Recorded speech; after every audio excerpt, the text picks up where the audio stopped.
What's up, everyone? It's your boy Shaff, aka That Mill Guy, coming at you with another interview from another great Nami player. Feels like there's so many of us these days. There's so many different ways to play and collaborate. So I'm happy to have someone else on the channel who just won a big One Piece tournament with our favorite lady in One Piece here.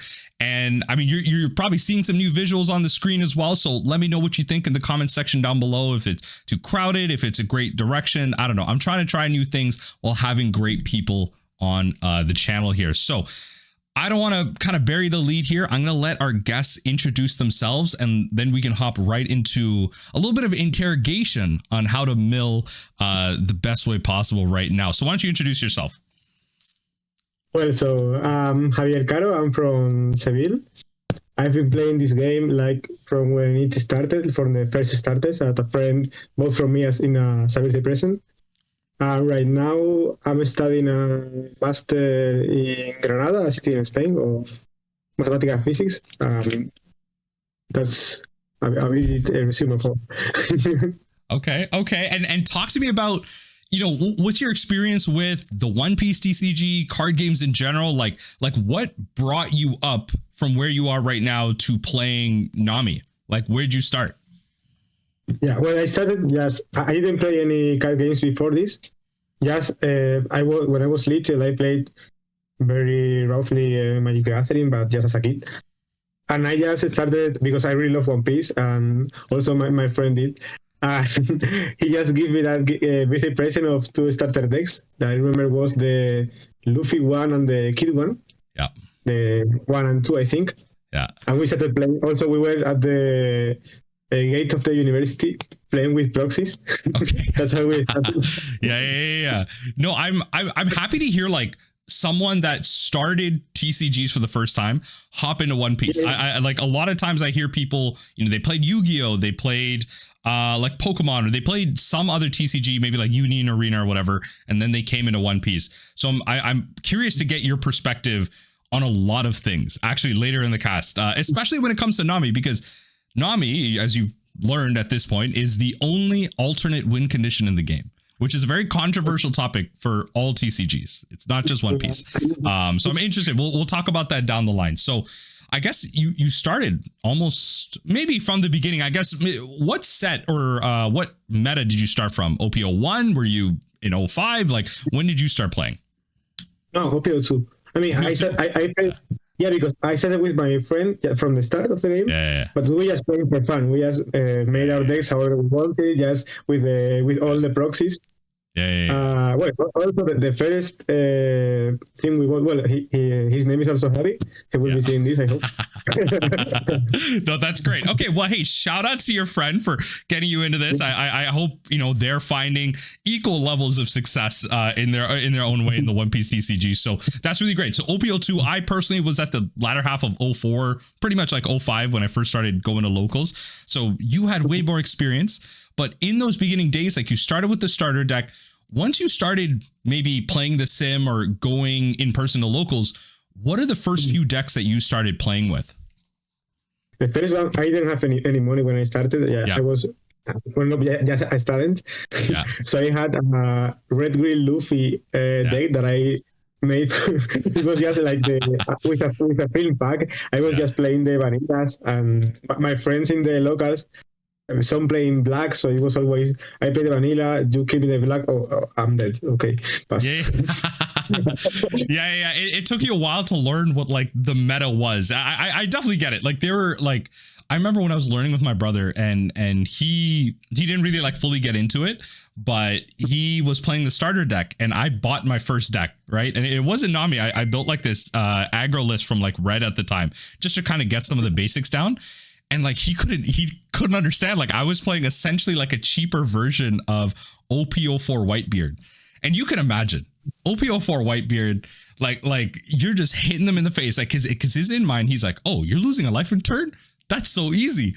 All of a sudden, I have so much aggro on the field. I always have like a counter up. He's like, how did you beat me? Nothing you do makes sense. I'm like, well, that's the One Piece TCG, right? Like sometimes you play across from someone and it gets more complicated.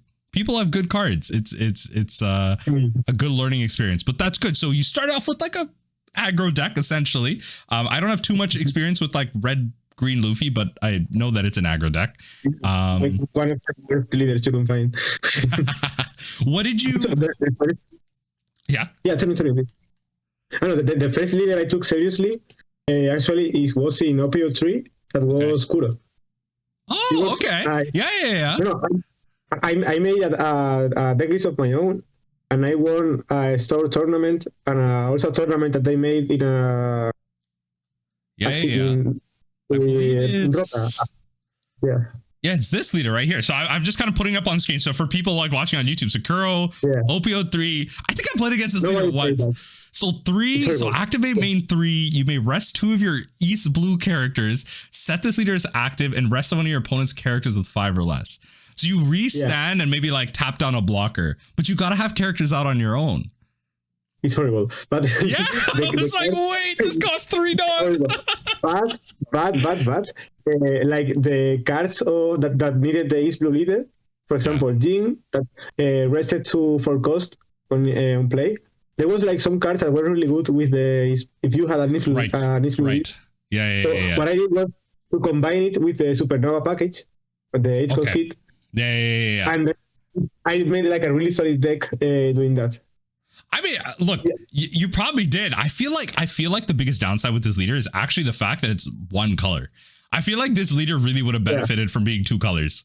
I think. If you have if you have, for example, blue to rest the Kajas or something, but green is blue is horrible. You couldn't do anything. I almost never did ability. Just the cards were just good. You had 5 life and the ability was something for your opponents to think about. Like, are they going to restand next turn? Like, you never thought about it, but they had to play around it. So they were like spending a lot of resources killing my characters, and I was just go. I'm not going to use it. It's like I'm never going to use this. That's hilarious because rightfully so. Like, at the time, when did Borsalino come out? When was Borsalino? Forecast Borsalino was when? Forecast Borsalino. It was OP02. Yeah, so it was around and everything. Yeah, to be fair, Black wasn't as powerful, I guess, at the time, but it was around. It was a thing. Yeah. Black started with Sakatsuki. Yeah. It really did start with that's what I played in Utrecht. I went to the tournament, the finals of February. Oh, I got 250 something in the. I get the top 256. Which place. And you're playing Sakazuki. You mentioned. Okay, so talk to me about that. So you clearly have like a very big, diverse knowledge of the game. You started with a little bit of aggro. Mm-hmm. You went into a bit of a brew. Into Kuro, a leader that no one's really playing, and then you went into Sakazuki. Like, what did that? Oh, I'm wondering if I can pull up the original. Yes. Okay. The original Sakazuki. Okay, good. This website has the original.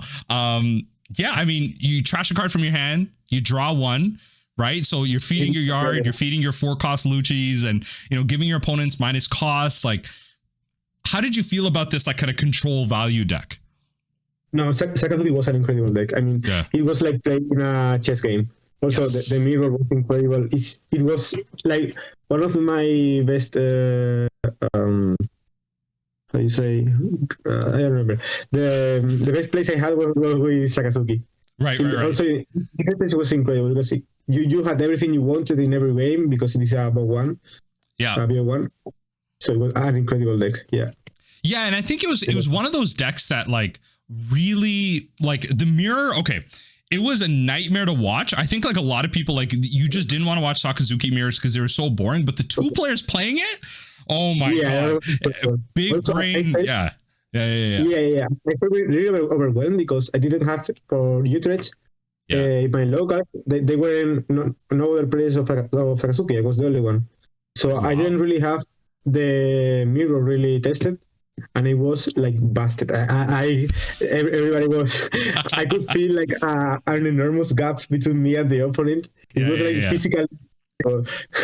No, it's tough. Yeah, because you just. I mean, they know exactly what to keep and when, and you're sitting there like, you're on average, you're probably spending more time like thinking about what to do, and like that adds up over time. Yeah, no, it's a very like, I will say, as much as people like hated Sakazuki, it was a very skill testing deck. It really was, like, having like tested a bit myself. But again, it was everywhere. No other deck could beat it, which was the problem. And I think it was like the yellow ones. But it was like Katakuri, for example, was a skill check for Sakazuki. Yeah. And Enel was just, if he had luck, he would win you. That was why they played yellow. Yeah. But and I mean, yellow historically, exactly as you're saying it. Like yellow, I mean, NL had like the aggro, like they were playing Omen to Holly at the time. I think they stopped for like 06 for a little bit. They went more mid range, but you're right. Like if NL just flooded the board, it was like good enough. 7 cost NL was like, is still an insane card. The one that like you have to remove twice. And then you're right, Katakuri, still to this day, if you can play 2 to 3 big moms in a row, how do you lose any game? How do you lose any game, right? But yeah, and also sometimes you go for lethal, and then the last trigger in their life is a beige or a beige, or however you pronounce that damn card that prevents you from attacking, and it's just the worst thing in the world. So, you know, like, whatever. Okay, well played, man. Well played. It went from the base triggers to now it's Onami triggers that are killing your characters anyway. So you played Sakazuki a little bit, and from there, I think I saw a tweet from you, like you were playing some RP Law as well. Like, so, you know, you kind of, you had run across like a lot of the top of the meta as well. Talk to me about RP Law. Well, from Sakazuki, I went to Nami also from March. Oh, you went from Sakazuki to okay. I thought you went to RP Law. Okay. Yeah. Okay. So was that your first experience with Nami, or did you test it before, even while you were playing Sakazuki? No. The first experience was after Sakazuki. Also because I knew I wasn't really good at the moment as a player. Yeah. And the mirror was really overwhelmed. So I went to another deck. Okay. And I started playing Nami, and I started loving Nami a lot. That was I saw your videos. Yeah. Okay. Look. As bad as I may play, you see that, people? Look, my videos inspire better players. Okay, so for all you people that say I suck at this game, yes, I do suck at this game, but other people can watch my videos and get better. So there you go. So I know. Shout out to Ram Team that I saw an interview with you twice, learning Nami. Yeah. And that was incredible. I think with the most higher top I did with Nami, well, before this one, obviously, was in an online event that I got top 64. Okay. And it was a Treasure Cup. I was around June, I think, this year. Okay. But I didn't want anything like that. That was my highest from before this point. Yeah. Okay. So I started playing Nami. Yeah, I did with the Impel Lowest pack and everything. And then I started playing low, but in at the start of this summer. Just like that. I played just for 2 months. Then because thinking about Paris to give to with it. Yeah. And then we all know what happened to Law. So, you know, that is, so now you're back at Nami. So tell me about, you know, before we head into your tournament results and kind of walking through that, talk to me about your general experience starting off with Nami. You know, you kind of went from Sakazuki into Nami. You're looking for something different. You're talking about, you know, you're still kind of learning the game. What drew you to go to Nami specifically? Was it the alt win condition? Was it, you know, you're just looking for something different completely? Are you just a blue player at heart? I don't know, whatever it is. What drew you to Nami initially? I loved it because it was like a puzzle to solve every game. Yeah. I love that.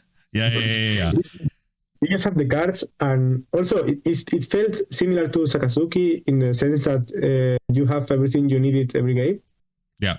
But that's an interesting way to look at it. Actually, that's a really interesting way to look at it. Yeah. Okay. So that's why I went to Nami. I just wanted, I like the consistency of in the decks. So I tried Nami, and man, I loved it. It's like you just need to solve the puzzle, and each game is different because you have a different hand to start. You have to put your brain in how you're going to do this when you want to attack and everything, and I love that. Okay. I was really hated in my locals. Not because I was good, but because everybody hates Nami, of course.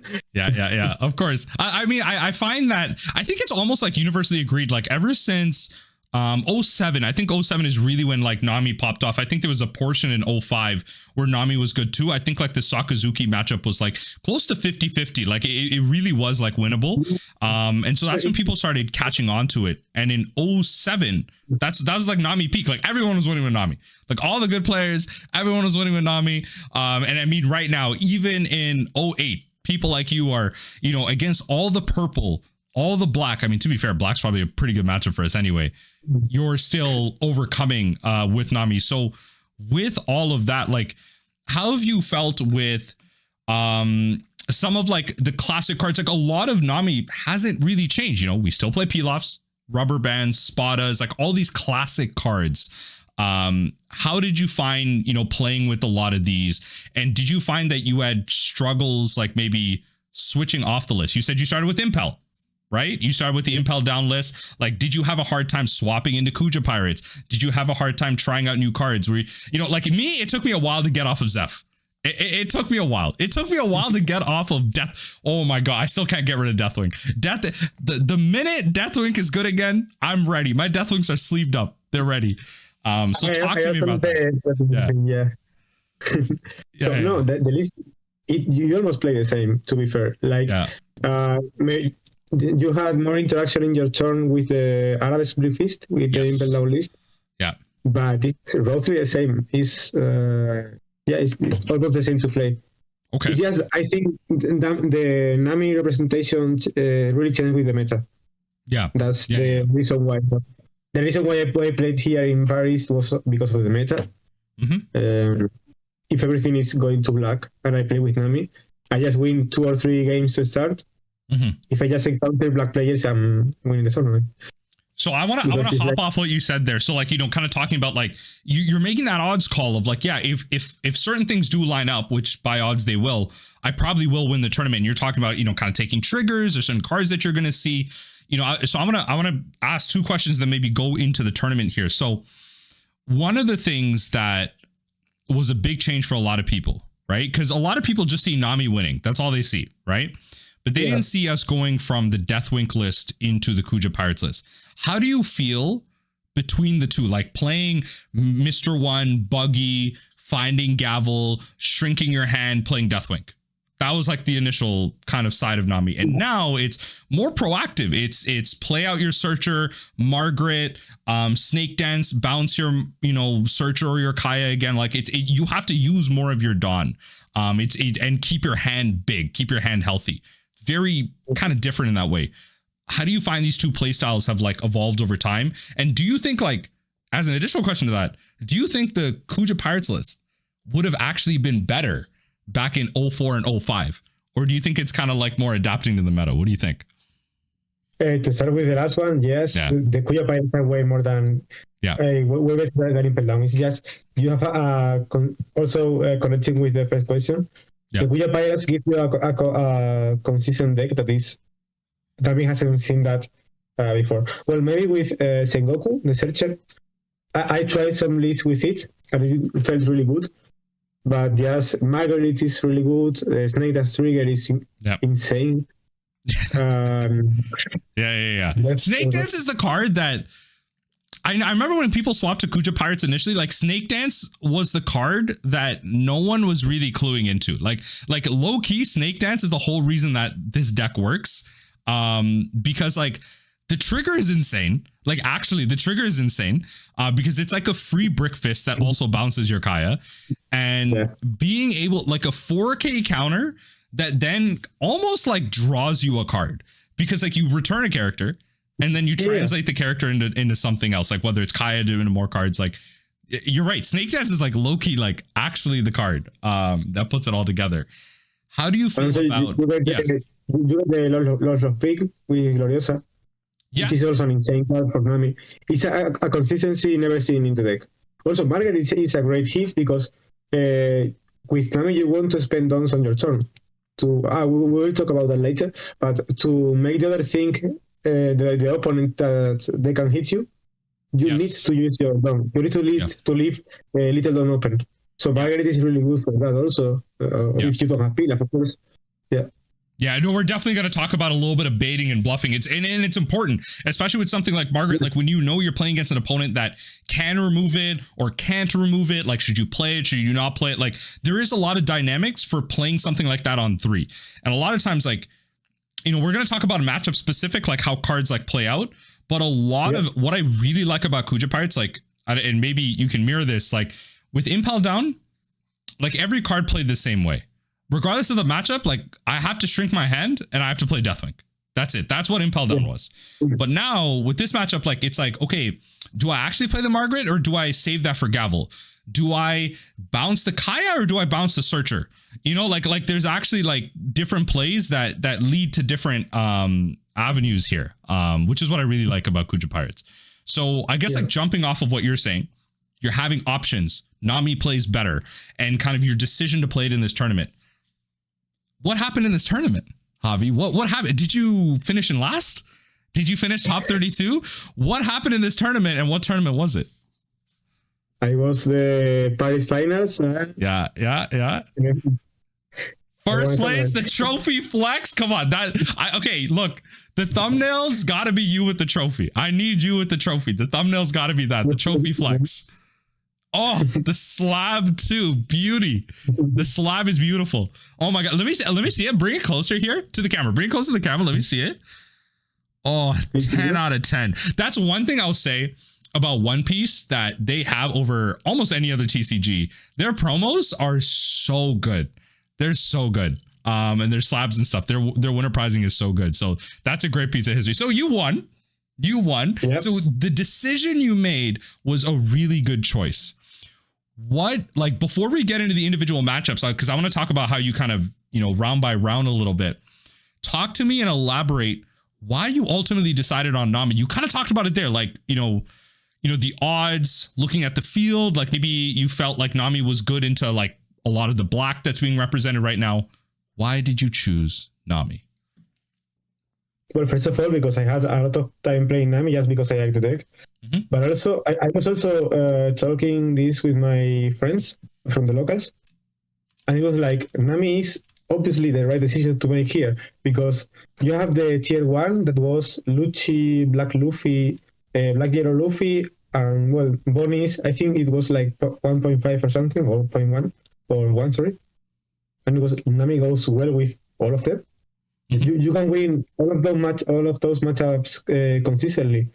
So if you just get like a 2-0 or 3-0 at the start of the tournament, all the like nerd decks get out, or the full aggro decks are out.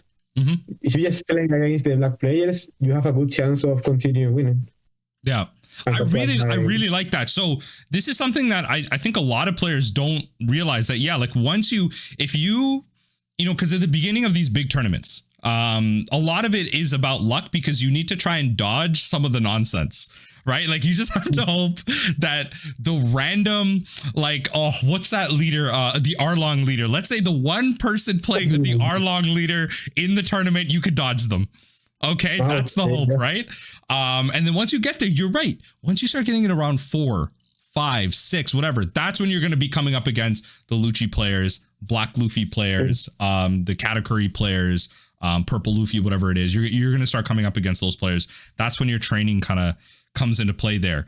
And against these matchups, how did you face how did you play out round to round? Like, what was your first round, second round, if you happen to remember? And I really want to focus in maybe on those final rounds, like your quarterfinals, semifinals, and final round. What were your matchups going up?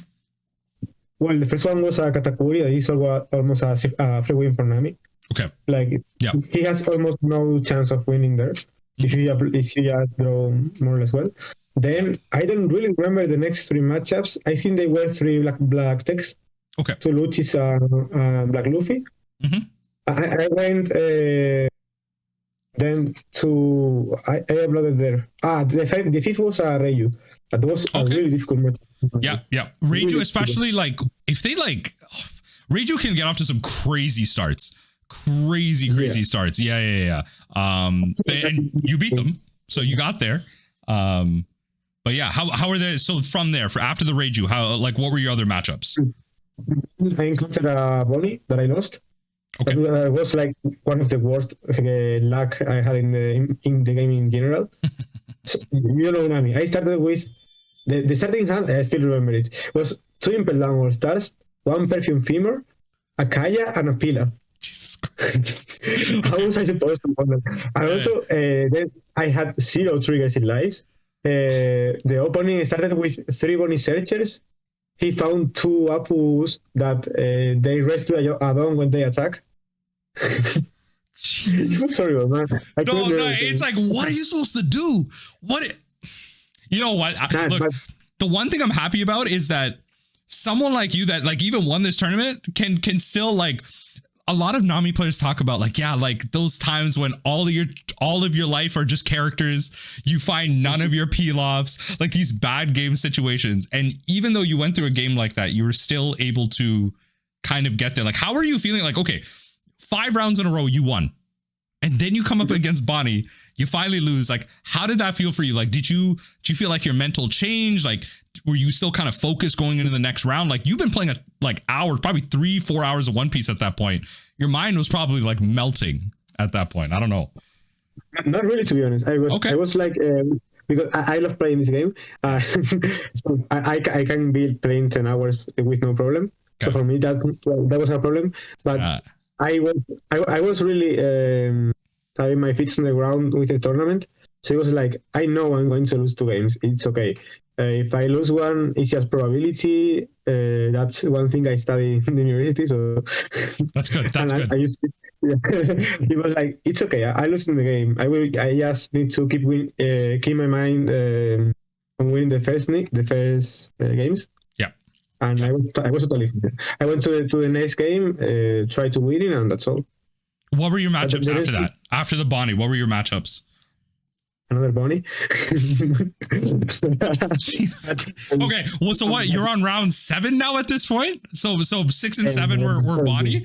Okay, so how was this Bonney matchup? No, but this guy was he was really bad on luck. The guy was really nice. Also, we were talking.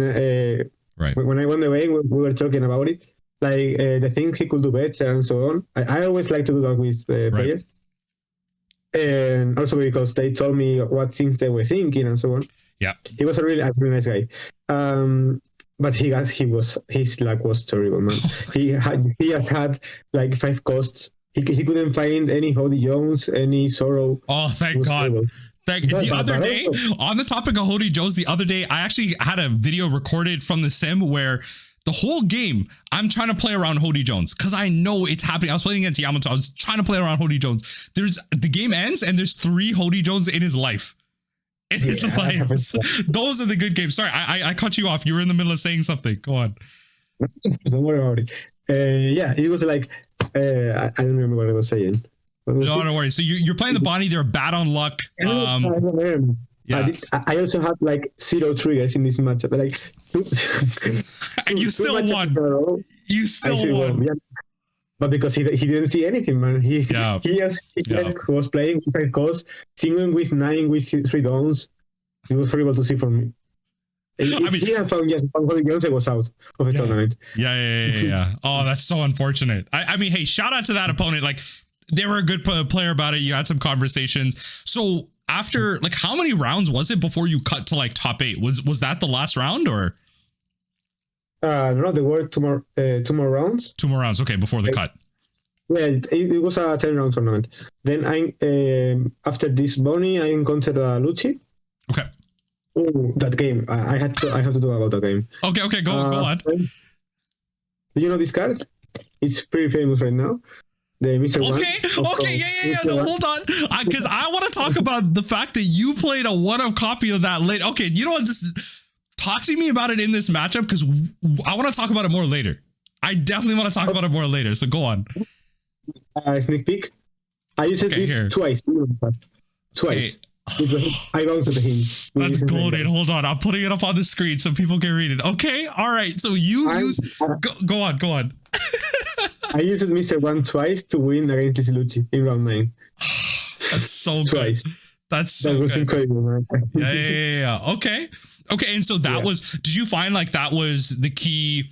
That was the key in the matchup, or was that like a highlight? Was there maybe like, was the Lucci player like, was it kind of some bad luck, or like, how did that matchup go? Was it pretty even? No, that was, I think I just had one trigger or something there. Yeah. And my hand was full of one cost events. Okay. Except this guy. And if I have brought a save or something, it would have been useless. Yes. This won the matchup, but in a way I couldn't believe it. Yeah. When the thought crossed my head of bouncing the guy, I was like, nah, man, I'm doing this just for fun. No, hey, it's a legitimate line. Like, I remember when I was first, like when Snake Dance was first revealed, and I was trying to think about like, okay, is this playable? I thought it was, but I didn't think it would be like a Nami staple. But that was one of the things I was bringing up, like, because there's no restriction on the bounce. At the time, we were thinking of like, oh yeah, you can bounce your Zephs with this. There is no restriction on this. So yeah, bouncing Mr. One to use it twice is a legitimate line. Yeah. And also sometimes bouncing Marguerite is a really good option. Like the blocker. Okay, interesting. Why? Okay, you know what? Look, hold on. That's later down the line where, okay, put a pin in that. I want to talk about the matchups because I need to add, okay, hold on. I'm writing it down right now because I need to ask why. Because I almost never bounce my Margarets. So I'm really curious as to why you think that. This is good. Good. I'm going to ask that later. You play Lucci. What was your last matchup before the top cut? Pluffy. So I lost. Yeah. The guy, shout out to this guy. He tried, I think is his Twitter name. He's a really nice guy. I realized in the 10th round, I was like, okay, I lost, so I'm going to make friends with this guy. It's really cool. That's cool. Okay. Hey, you know what? Like, one of the things I always talk about is, so on my Magic channel, I mean, the Magic is called Magic the Gathering, the card game, right? So a big thing that people say is like, hey, it's not just about the Magic, it's about the gathering. And I think I want to remind people as well. I'm happy you brought these two things up. You met that great Bonney player. You met this great, like, kind of final round player here. Just go there, have fun, meet new people, have great conversation. Like, that's a great bonus to have in these type of tournaments. And I'm happy you did that as well, because 10 rounds of One Piece, that's like 6-7 hours of One Piece at that point. And you were like happy enough to make a friend. Like, that's a good thing. That should be a win. So I'm happy you brought that up. That should be a win. There's a really good friend on the tournament that played against a friend of mine. Yeah. And I was seeing the game, and then we went out to smoke a cigarette, and we were really having fun. He was alone in the tournament. His name was Julian, and we are really good friends now. That's so nice. This is what I mean. Like, you know what? That probably meant so much to him. You know, you were saying like he's alone in the tournament. You know what, folks, I hope y'all are watching this and taking, this is the most important takeaway. You know, look, Javi won and everything, but you know, it's about the people we meet as well. Okay. Stuff like that's so important to highlight. So talk to me about the top 8. So you lost 2 rounds, but you're 8-2. You're 8-2 at this point, actually. And your losses were like deep into the round. So your breakers are really good too. Your breakers are really good. You're 8-2. What's your did you play 3 rounds in top 8, or was it 2 rounds? In the top. So after your first 10, so after you played Purple Luffy, and then like that's your top 8 cut. Yeah. In the 10 rounds. Say that again. You cut off a little bit. Say that again. Sorry, I played a Nami mirror in the 10 rounds. I don't really remember when it was. I think I just played. My mind is horrible. I have a really bad memory. We'll talk about this later. It's okay. Yeah, I don't remember the order, but I played against Nami. Okay. And it was like, I got out hunger first and I won. Yeah, sometimes that's all it is. Like so I can't remember off the top of my head. I don't have the tab open, but you're playing hanger in your in your list. Okay, yeah. Sometimes it's like about who finds hanger. You have that extra bonus of the fact that you have the Mr. One, like you have the Daz bones, so you have that little extra card draw, which is kind of nice. Well, the guy had 2 steps, but. Okay, wow. Okay, someone came. And you're talking about 3 costs F? What? You're talking about 3 costs or 5 costs F? No, 5 cost. 5 cost. Okay. I thought it was 3 cost Zeph. Look, I've said this before in my videos. If we're playing the Nami mirror and you play 3 cost Zeph against me, I'm flipping the table. Do not bring that type of weaponry against me. That is insane. It's not that good. It's not that good. I really tested it. I mean, you can win against that Zeph really easily. Look. I'm not good enough to do that. That's what I'm saying. You are. Javi, you are good enough to beat that. I'm not. I'm just going to get mad. Like, but even still, 2 5 cost Zeths is really powerful. Like, you're bouncing your own Kaya, you're milling 2 cards. Just really powerful. And, also, yeah, go on. To connect with the tournament, I went because this guy, the Nami, also made it to top cut. Oh, yeah. And there was the first play was on a mirror, the top cut. It was against he versus me.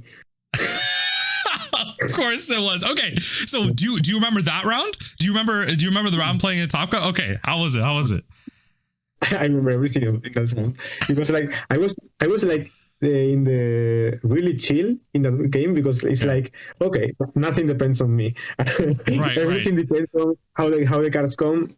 I just don't have to blunder this, but there are some. I'll tell you what. There are some small things like there are some small things that matter. Like you have to like min max things. Like okay, if you in the Nami mirror, one thing I'll say is like I think people in the Nami mirror throw out their Kayas and their Pilafs a little too aggressively in the sense that you want to play your searchers first to maximize the amount of hits you have in your deck. I feel like that's my take on it. What do you think? I think it depends because it's like what I mostly do is like the APs, you can use them every time because there are a lot of East Blue hits. Yeah. But the Gloriosa are a bit more difficult to do. So maybe a good option would be like throwing some APs, memorizing the last cards. And then when you know the Gloriosa is going to hit, use it. Yeah. So that's good. Obviously, yeah. If you know you can set yourself up 100%, and you're right because Apis can search for itself, which is a big bonus. Yeah. But yeah, no, you're right. There is some min maxing to it. But yeah, largely it's who finds more Pilafs and Kayas. I wanted to talk about in the Nami mirror about using the Zeph. That was a thing that turned against my opponent in the top cut. Okay. And I was thinking about it, and that's what I'm going to say. What I told him later. It's like when you use a Zeph and he draws 2 cards. I remember three times that he did it. The first one he draws a Pilaf. The second one he draws a Kaya, and in the third one, when we were 1-1 in the last round, he draws the Hanger with Zeph. The only Hanger he had. When I saw that, it was like, okay, I won this. Yeah, and that's so tough. Like that's part of the tough stuff. Like you sometimes will randomly just lose the cards that you need. Yeah, it's so unfortunate. It's no use in this game, like getting very angry with yourself. Yeah, because almost a big part of it depends only of luck. You have to keep that in mind, everything when you play this. Yeah, and I'm happy you bring that up because you're right. There is a big random aspect to this, right? Like a lot of people do get upset. I've talked to a lot of Nami players that they don't play the deck as often because they're like, it's, I play too many games where all 5 of my life triggers were characters and I can't win the game. You're like, well, you know what? Like as much as you have that type of luck, like the same thing happens to all the black, yellow Luffy players. They never find their Moria. They never find their, life reducers, like the same thing happens, right? You just gotta, it's like you said, just gotta keep your head up. You gotta keep going and you gotta separate games. And like you did, just because you lost the Bonney matchup one round, you went into the next Bonney matchup and you still won it. You didn't let it kind of affect you. So that's important too. Top time in the tournament, when I use a Gravel and Trash, maybe Kaya Pilaf, I'm like, okay, statistically it's going to happen. It's okay. Yeah. I will just play everything I can and that's all. Also about the set, I was going to call because I think this is important for the mirror if you are bringing the 5 set. But what I came up to think is like, you cannot use F until the last cards because you first use like some searchers, memorize, And then when you know you're going to trust cards that don't have any value, use the Zeph. You cannot use it earlier because you're going to use a lot of. You just need to use it when you know what you're going to trust. It's too risky to do it otherwise. Yeah, like at that point in the game, you've probably used 2 to 3 searchers and apices. Like, you know, if you have the memory for it, you know your whole deck at that point. Like, once you start getting to like 15, 16 cards left in deck, you should know everything in your deck. And at that point, you're right. You can use your Zeph because you know, okay, card number 13 and 14 are 2 cards I can mill. Okay, so I'll play the Zeph here, bounce the Kaya. But if you waited a turn, wait, card number 12 is actually a card that I want. I don't want to mill it with the Zeph. So I like that, like being more patient with the Zeph. It's not just about mill. You will get there. Mathematically, in the Nami mirror, there are some turns you're going to pass because there is not enough place to draw in your turn. Yeah. So you can get to 40. So that there is a big amount of turns that you're going to be draw pass, or draw to hunger pass. Yeah. So you have a lot of them. You are not in a hurry to use it. Yeah. You just need to do it like safely and just end the game easily with that. Yeah. And make sure you protect Hanger. Don't throw Hanger out there without any Dawn up. Okay, like make sure you keep the Dawn up. Okay, like don't let them kill your Hanger for free. You know. Yeah, that's also, you can bait them with that. I mean, the other player cannot attack you in any sense. So even if you don't have a Snake Dance, just leave 3 down open and he's not going to attack you. Yeah, you're right. That's the thing, right? Like, don't give it to them for free. Don't give it to them for free. Yeah, exactly. Like, a lot of times I played matchups in the Nami mirror where so exactly what you're saying. I'll leave the Hanger up, but I'll like leave 2 to 3 Dawn up and purposely save Gavels for this scenario where, like, yeah, I know I'm gonna let them kill the Hanger, but then I'm gonna get to use 2 Gavels on myself, mill 4 cards, and like get my value that way, right? Like, again, don't give it to them for free, right? Make sure you bait right. If the other Nami player is good, he's never going to attack you. Yes. But never. Yes, if you don't leave any open, if you tap on your Dawn, okay, it's going to be dead. You're a very bad fight. Yeah, exactly. Okay, so that was the Nami mirror going into. So that was like kind of the first round of the top cut. What were so you had 2 more rounds in the top cut, or would you have 1 more in for the finals? No. I had 5 rounds in the top cut. That's insane.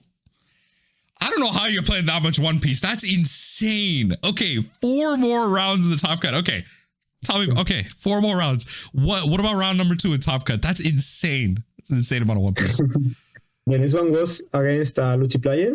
Okay. It was, I think he's famous. His name is Armand. He won like 2 regionals or something. I did a 2-0 there. The first one was because I had 4 triggers. Like I couldn't lose that. But in the second game, I just had 1 trigger, but he did a really bad misplay at the second turn. It was like I was first because he chose second. Yeah. So I played a Kaya on 1 turn. He passed on 2. I was at 3. I left all of them open. He had 4. And after a lot of thinking, because I don't know if it was intentionally, but the first game lasted 45 minutes. So I guess he was doing some slow play to do that. I don't know if it was his idea. Fair enough. He checked It's hard to tell. He checked the trash a lot. Okay. Way a lot of times, but I'm not going to go into that. Fair enough. You still got there. Yeah. I see what you're saying. I understand what you're saying. Yeah. I played really fast. That's all I'm going to say. So he was for long. He thought a lot, and then with my Kaya in play and 3 down open, he did a 9k attack, and I couldn't believe that guy did that. For me, it was like that's insane. I couldn't believe that. Of course I did a Snake Dance and Desert Espada. Yeah, Snake Dance spotted to see what you draw. It's like, okay, if they're thinking about it, they 100% how to play. There's no way. But he was like 2 minutes thinking with 4 done. 2 minutes of clock time. That has to just be slow play. There's no way you do that. I don't know. You know, I also like, I get it. There's some people that, you know, they get up there and like, you know, like, okay, all I will say is a seasoned Lucci player would not think, and they would play out a character. A seasoned Lucci player would probably, they'll play out a 1 cost or a 2 cost. They'd swing at least 6 at you. They would swing at least 6, just bait the white snake, and they would get an attack in there at you. Swinging 9 is insane because you get nothing out of that. You get nothing out of that. Kaya was in play. Yeah, like that's what I mean. Like you're asking me to get maximum value. Yeah, you're asking me to get maximum value. It's okay. You know what? Not everyone's gonna make the perfect move. No, I can't complain, of course.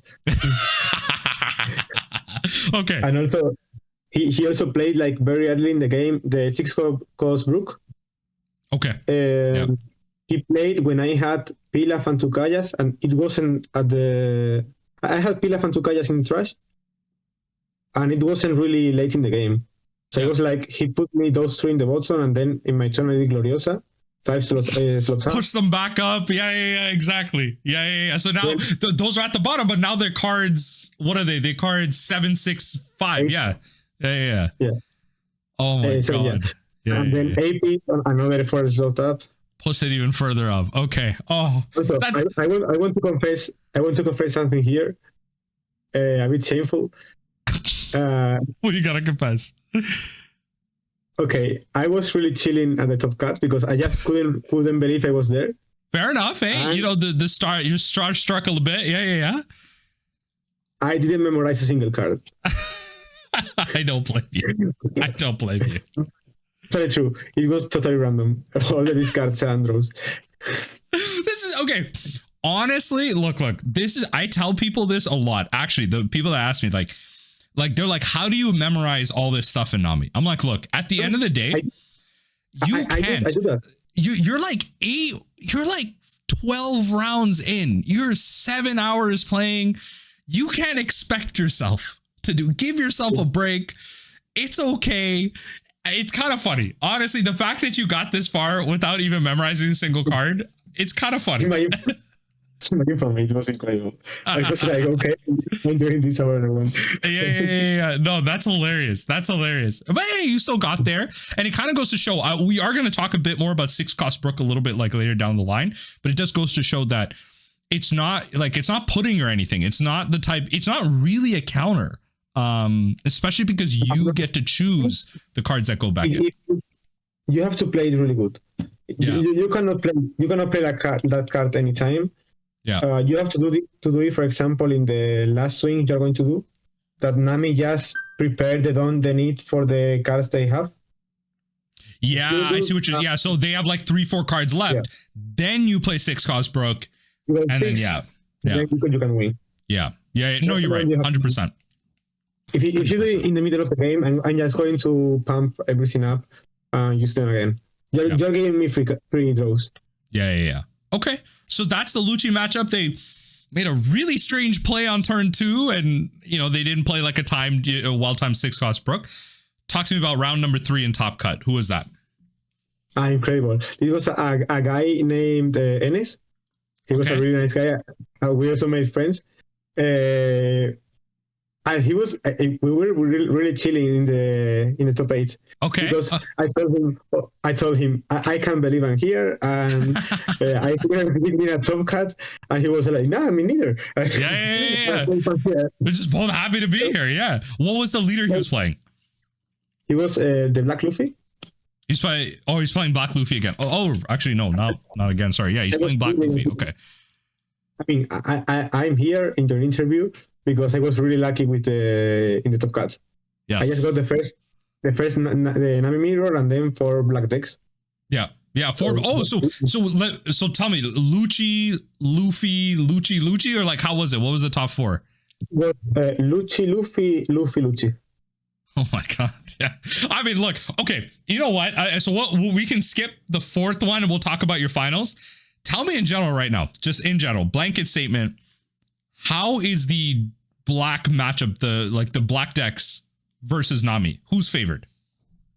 Nami, obviously. Yeah. It's like 60-40 mainly. And if if the Nami player is good, I will also put it to 70-30.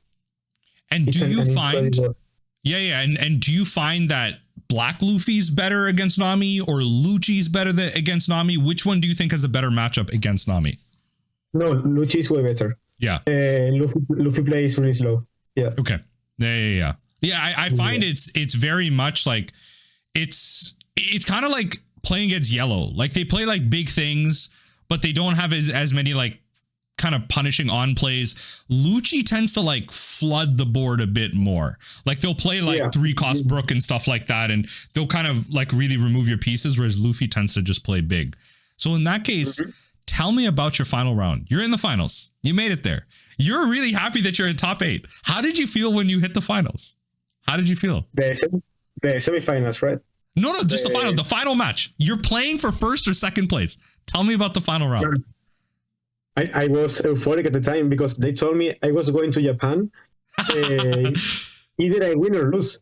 Yeah. So it's just the pressure's off. The pressure's off. No, but because just the first player was going to Japan. But the guy was from Canada, so he couldn't go to represent Europe. Oh. Even if he won, the second one was going to go. That's so weird. Really? Yeah.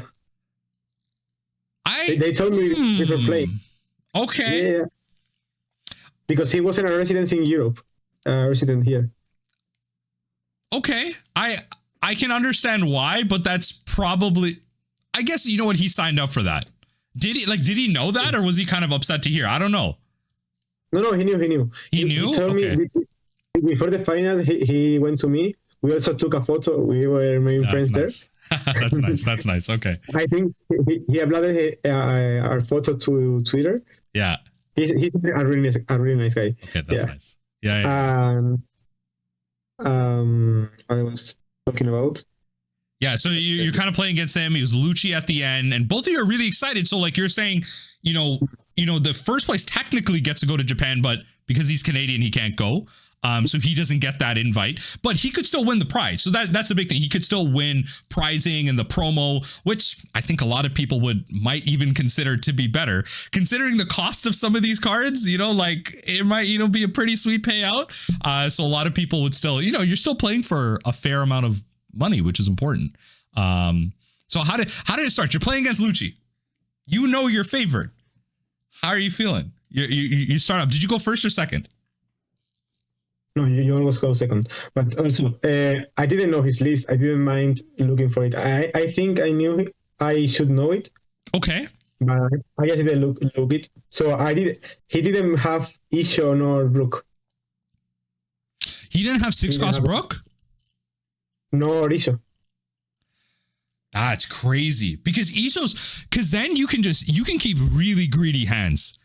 That like you could just go peel off pass, Margaret. You could do nothing. You could get crazy hands because Isho's not there to punish your big hands. And no Brook either. I did 2-0 in 30 minutes. You did what, sorry? 2-0 in 30 minutes. Oh, wow. And the round timer is what, like 50? 1 hour. Did they give you like a full hour? Oh my God. No. I didn't have any time because it was the finals. But normally for the BO3 you have 1 hour. Yeah. So it was like already done in 30. Yeah. Yes, then that. Okay, so you absolutely wiped the floor with them. How was it? Like, did you just have really good triggers? Were you just drawing really well? Like, I think I just had 1 or 2 triggers per round. Yeah. And I didn't have to draw in the second. I really remember the second game. Yeah. I just had 1 Disset Espada trigger and 1 Snake Dance. That's all. Okay. Wow. Yeah. But I think Lucci almost can't win if he doesn't have 6-cost Brook or Isho. Yeah. There's no disruption. Like, especially that's the thing. Like, a lot of people don't know in that matchup. Like, Isho's actually like an insane play because you have to have Isho. Yeah. Because one of the best things that blue decks do it often, I find. I don't know in your experience, but blue decks generally what they'll do is they won't swing. They'll go build. They'll get your hand up to 10, then play pudding, then start swinging. So they'll starve you out, play pudding, then swing. You do almost a similar thing with Isho. Where you let the hand build up, play Isho, just 2 cards discarded, and then you could even stop there, play another Isho, do it again. You know what I mean? Like, it's really important to like at the late stage of the game to be able to do stuff like that. So it's unfortunate for them. Did you find that they knew the matchup? Like, did you feel like was it kind of middle? Like, did they were they really trying to attack, or like did they just not know the Nami matchup? Like, how was that? I think he just went to a tournament thinking he was going to lose against Nami. Okay, fair enough. The same decision. No, but I think it's a really nice decision. Also, a friend of mine was also playing Lucci, but he tested against me, and he was like, okay, I'm not winning Nami. I'm just going to build my deck around everything I can win. And if I encounter Nami, it's like statistically, as we told earlier, you're going to lose some games. It's a 10 round, just one wins and all. Yeah. So you're just going to lose against the rock decks. Yeah. Yeah. And I think that's smart too. Like you play your numbers, just like this person played. Yeah. Yes, I think it's a really good decision to make. Yeah. But if you are just unlucky to find in the finals, so that's it. It's like it happens. Okay. So the last couple of cards milled. How did you get to 0? That second round, did you mill to 0? Did you play a Pilaf to 0? Kaya to 0? Like how did you get to 0 in that last round? I did it beautifully. I ended with Hanger. Let's go. The Hanger. Okay. All right, the Hanger. I wanted to do it with Mr. One, but I had to trash it earlier. Yeah. Okay. Fair. I can't even. Yeah. Where is it? Hanger. Just for those of you that whoever's watching this video and doesn't know who Hanger is, whatever, it's up on the screen. But happy to see that Hanger gets the win there. And then he won. That must have been so crazy. Like thinking like, okay, you probably had in your mind, okay, oh my God, I win. I just gotta, I gotta do this, activate Hanger, and then I win. Like, what did you do? How excited were you that you got there? Well, in the play, I was like really chilling out in the game. It was like playing a local for me. Oh my God. Me, you know what? You're better than me. You're better than me. I would have started shaking. I would have been like I can actually win. Like. But before this, I need to talk about the semifinals because that was that was the funniest game I played in the whole tournament. Okay, go for it. So this was against Black Luffy, right? Yeah. Yes. And yeah. The guy was Spanish, Daniel. Mm-hmm. Now we are friends and we are talking in WhatsApp and so on. That's great. And because when we both got to the top cut and we were both Spanish, we started to talk. We will make very good friends. Also, between the rounds, we were talking and going, "Oh, you also made it. We're going to go to the top 16. Oh, now top 8." Like outside of the tournament. And then in the game, there was also a Spanish judge there, like the 2 judges that are in the stream table. Mm-hmm. There was a Spanish one and a French one, I think. Okay. Playing with Danny. And we said, can we play this in Spanish? And he was like, okay, let's do it. Okay, fine. from that point, it was like, we were laughing all the time, man. It was like, we were making jokes in Spanish, like going, oh, there's going to be a trigger? No, not trigger, man. Yeah. That's so great because it feels like, I think like for a lot of people, they would agree. It's like a high stakes match, but like you guys were able to make it so much more casual. Like you were saying in the finals, like feel like a locals. Like it is like a lot of the pressure is just off. That's so great. Yeah. And also because I was just really happy to be there. Yeah. I didn't pay any attention to my deck. I also lost, but the second game, I lost it just because I won it. I was like, I have like 8-10 cards. I think I can do it in my turn. I was like, okay, Pilaf. I didn't got it. Okay, I lost. Let's just go to the next one. Yeah. I was like, okay, I will win the next one. And in the next one, and in the last game of the semifinals, I was at 5 cards. I should have known them, but I didn't remember, as I said to you. Fair enough. And it was like four down open. He swung. I had one Gable in hand, a white snake, and some other cards. Yeah. And it was like, okay, Danny, I really don't remember what I put here. I'm going to use white snake. If it's a Gable, I'm down. Okay, Gable, I won this game. Yeah. I love it. I love it. Hey, you know what? Again, just mirroring what I was saying earlier, like this is honestly like, you know, kind of meeting people, creating these experiences where like you're able to put the pressure off of yourself. Like it's so important to be able to do this, right? Like where you didn't let the stakes get to you. You were just happy to be there. And I think this is the type of mentality that can work for a lot of people. Like I think a lot of you watching or listening, like you would win more games if you just, you know, created a scenario or, you know, kind of went there with a different mentality and just created something more open. I think that really did help for you at least. Like you said, like you lost the second game because you thought you could have won, but it didn't really matter. You're like, whatever, I'll just win next game. You know, like that's like, not a lot of people are going to think that. They're in the semifinals of Paris and they could just win it. And like a lot of people wouldn't think that way. And I'm happy to see someone like you be able to do that. That's a very like valuable skill. I'm not a pro at this game. Yeah. I didn't test. You know what? The list I played, I copied to a guy that Monday. Yeah. I remember you tweeting. Yeah. Also, I shout out to that guy. He's David Melendo. Yeah. I need to say his name because that's his list, and he cooked the Mr. One. And also does he have a Twitter? Does he have a Twitter? Yeah. Okay. Everyone listening, it's going to be in the description below. I'm gonna get it after this thing. It's going to be down below. So we'll get everyone's social and lists and everything. But yeah. And also Gato, the guy that was 10-0 with Nami. Well, also in the first 10 rounds. Yeah. The 10-0 was also at this. They are in the same team. They are from Barcelona. Yeah. Gato and Melendo. Yeah. And they are the ones that made the deck. Also in the top 16. That we are Gato and me, we had almost the same list. Like he changed one perfume femur for one piece, and everything was the same. Everything else was the same, even the Mr. One. Yeah, even the Mr. One. Even the Mr. One. I gotta get on this like one of Mr. One spice. Okay, so I'll tell you what. Look like you know what we've had a lot of talk about the tournament. Got a lot of talk about the match tournament specifically. So I want to hop, I want to kind of change this discussion now and talk about some matchups and some cards. Okay. So we're gonna try and do this a little rapid fire because we could talk for days on this. We could talk for days. I want to talk about maybe like 3 matchups here, and then we can go into some specific cards that maybe we play against or we play with.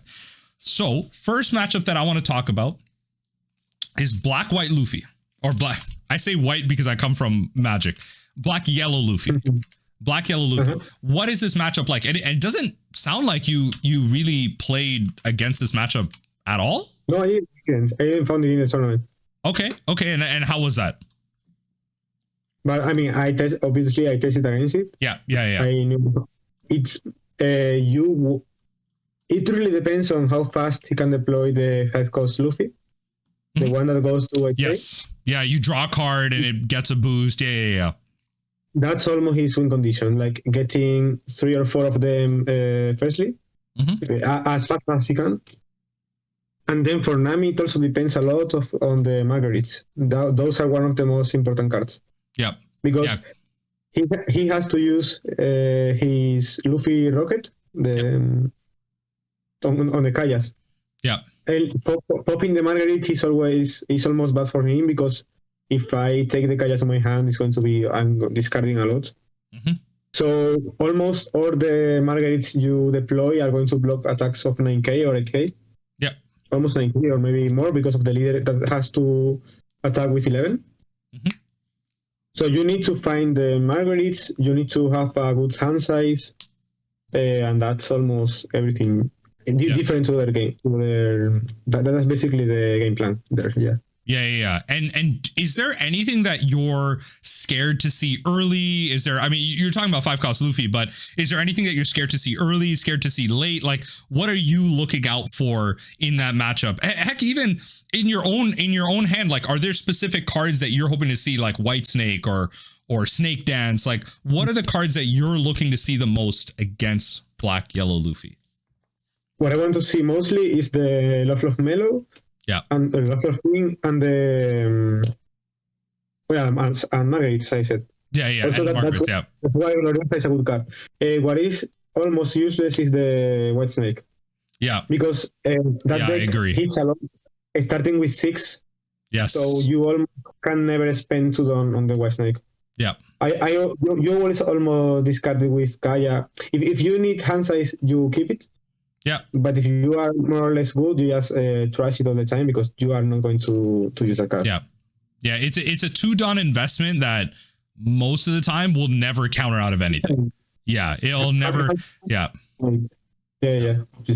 And I think the thing that a lot of people forget is, especially because of Luffy's ability, and just like the baby Luffy, baby Ace, all that stuff, like Luffy's always baseline, it's always at 7K. Whether they attach 2-Don or a baby, they popped a baby Luffy and they got a buff, like it's almost always at 7K. Like there is nothing that they're hitting you with that's like F5. It's very rare.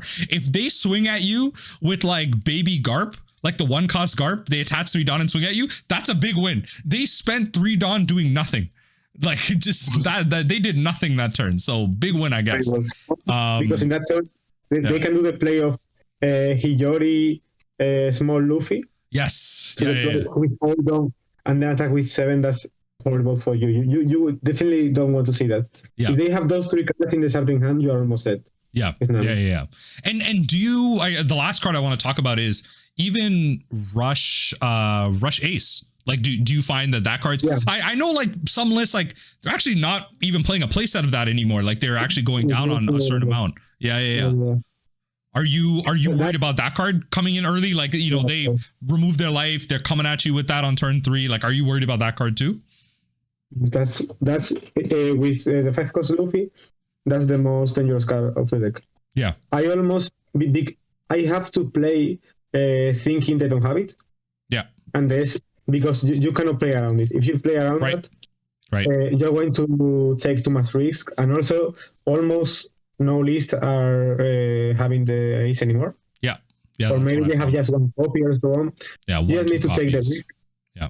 I think you cannot have you have to take the risk, and that's all. Not thinking it's going to be there. Because if you leave too much down open thinking about the ace, you're not going to act on your turn. Then you're going to be late discarding cards because you didn't do anything on your turn. And it's going to go very messy on you. Yeah. Okay. Well, let's go into another matchup. I think we did a lot of conversations around like the Black Luffy and Lucci. Look, if you have any more questions, I'm sure people can reach out like on those 2 matchups. People can reach out to you on the Twitter. It's all going to be down below and everything. So if anyone's watching this and you wanted to, I'm going to go into specifically 2 matchups. So we're not going to talk about the Nami mirror. I want to talk about 2 matchups. First one is going to be Bonney. I think green can be a little scary for folks. You know, 9-cost Zoro and everything. If you don't play around the Hody Jones, you can really get got by that. You have to be careful about once they hit 7 or 8 Dawn. So how do you feel about the Bonney matchup?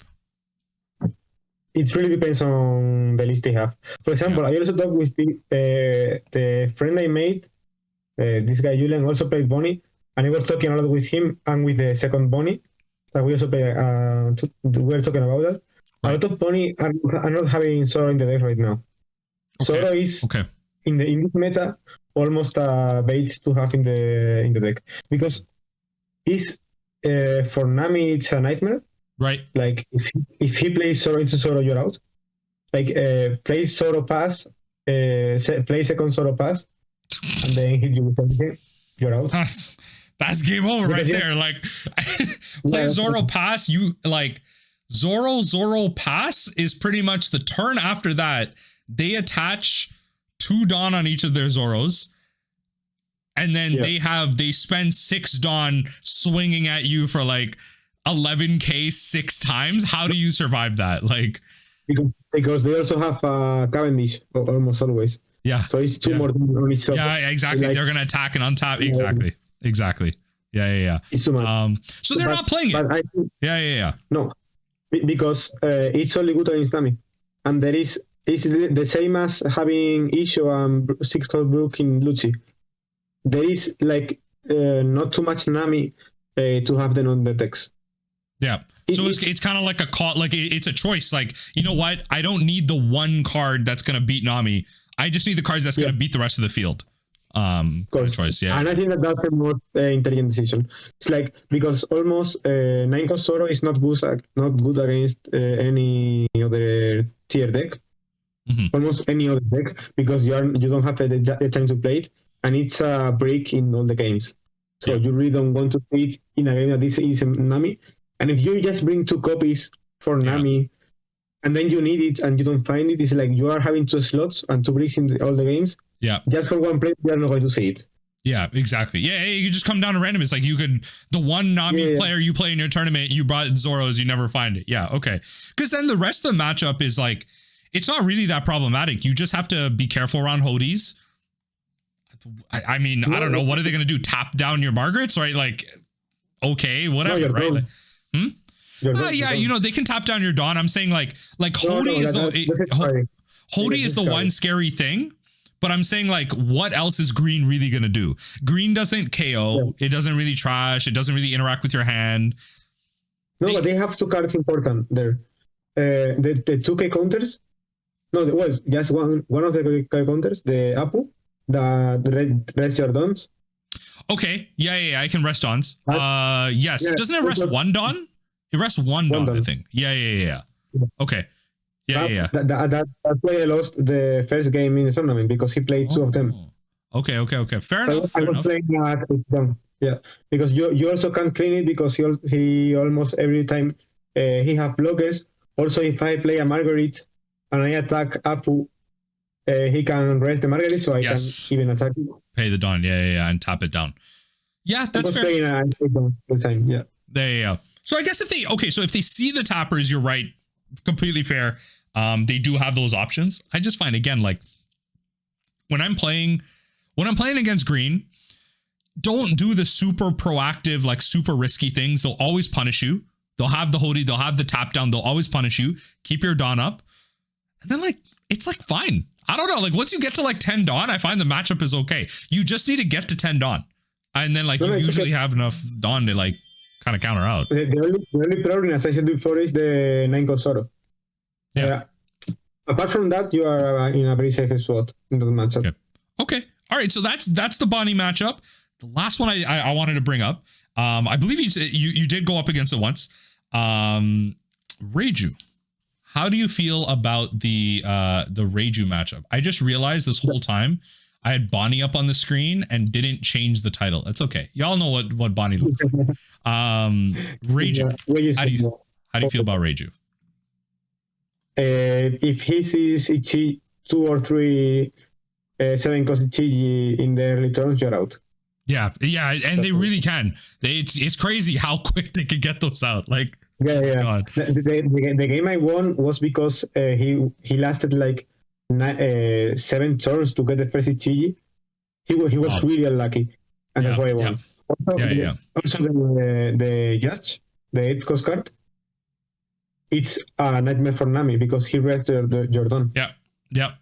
That card does so much. I mean, it's Reiju's Moria, right? It's the closest thing. Like it really is Reiju's Moria, and fairly so. I mean, they do the Dawn -4. You have to set it up. Like it's a high risk, high reward card. I think a lot of Reiju players will tell you like it's a card they want to see, but not like terribly often. Whereas something like Moria, I think any black player will play Moria at any point in the game when they can. They would play 10, they let him. Yeah, exactly.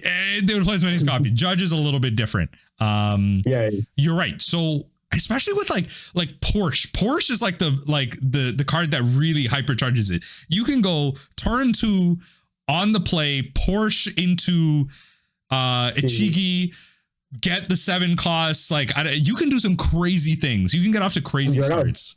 If you start like that, it's like almost a lose. Like how are you supposed to count on that? Like, it's insane. So you know, if they find that early, you're probably going to lose. What are some cards that you want to see in this matchup specifically? Against Reiju, it's really good, the Margaret. Yeah. Again, because the only thing they can do against that is the Niji that bounces to the hand. Yes, But and that's bouncing like, it. Yeah, and that's bouncing it. Yeah. you can play it again, draw another card, and that's all. Yeah. It's like a really good card to maintain. It's like putting up a life, another life. Every blocker you have. Okay. Well, I want to actually use Reiju as a transition point here because Reiju's blue. Some of our classic hard counters exist in blue. So the first one that Reiju will always play, 100%, I've gotten got by this card, is Pudding. How, and I want to talk about playing against like Nami's counters. So I'm just kind of putting it up on the screen here, but how do you feel, forget playing around Pudding. How do you feel about Pudding? How do you feel about Pudding? No, for me, it's just like another mini game in the. Okay. It's like, okay, you just have. I have a. It's like I'm playing Magic the Gathering. Yeah. I have in my hand. I cannot have more. Yeah, exactly. You have a limit, exactly. Yeah. So the best card. Yeah. No, you're saying the best card, yeah. It's APs and Impel Down All Stars. Yes. That's what you want in your hand. Yeah. Because obviously the first one is APs, and if you don't have APs, the Impel Down All Stars, you can play it a lot of times, that card. Yeah. Because the last thing you want, like, I think a lot of people are scared, like, because I'm so happy you brought up Impel Down. Because not a lot of people would think about that. They think Apis, they'll think Kaya. Impel Down, just being able to get rid of a card itself and 2 other cards. Don't be scared to use it to get rid of your own cards, because you don't want those cards are better in your trash than back in your deck.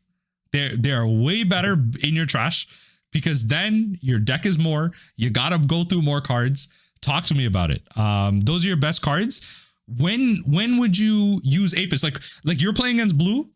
Do you use Apis proactively? Do you use Impel Down proactively? Or do you wait until you have like 8 cards in hand, 9 cards, then you play them?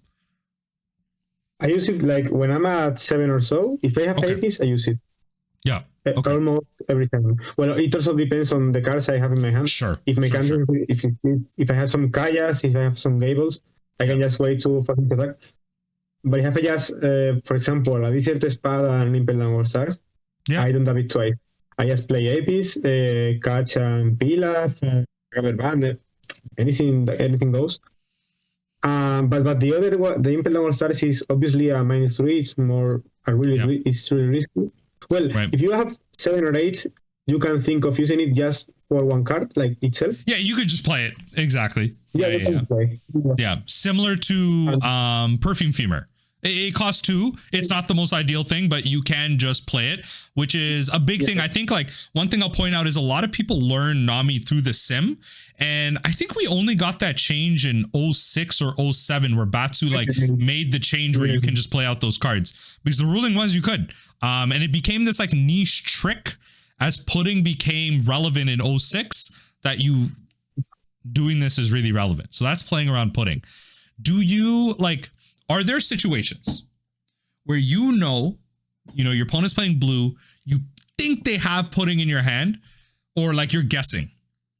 Do you just force them to have it and play greedy? Is there ever a situation where you have to do that? Or do you always play around Pudding? Like when do you say, I just have to make them have it? Like I can't play around it anymore. I don't know. Is there a situation like that for you? No, I always think they have it in hand. Yeah. But what I do is leave just 6 cards in hand, like play around 6 and not 5. Yes. Because if they have, if they just put in there, they are doing you a favor.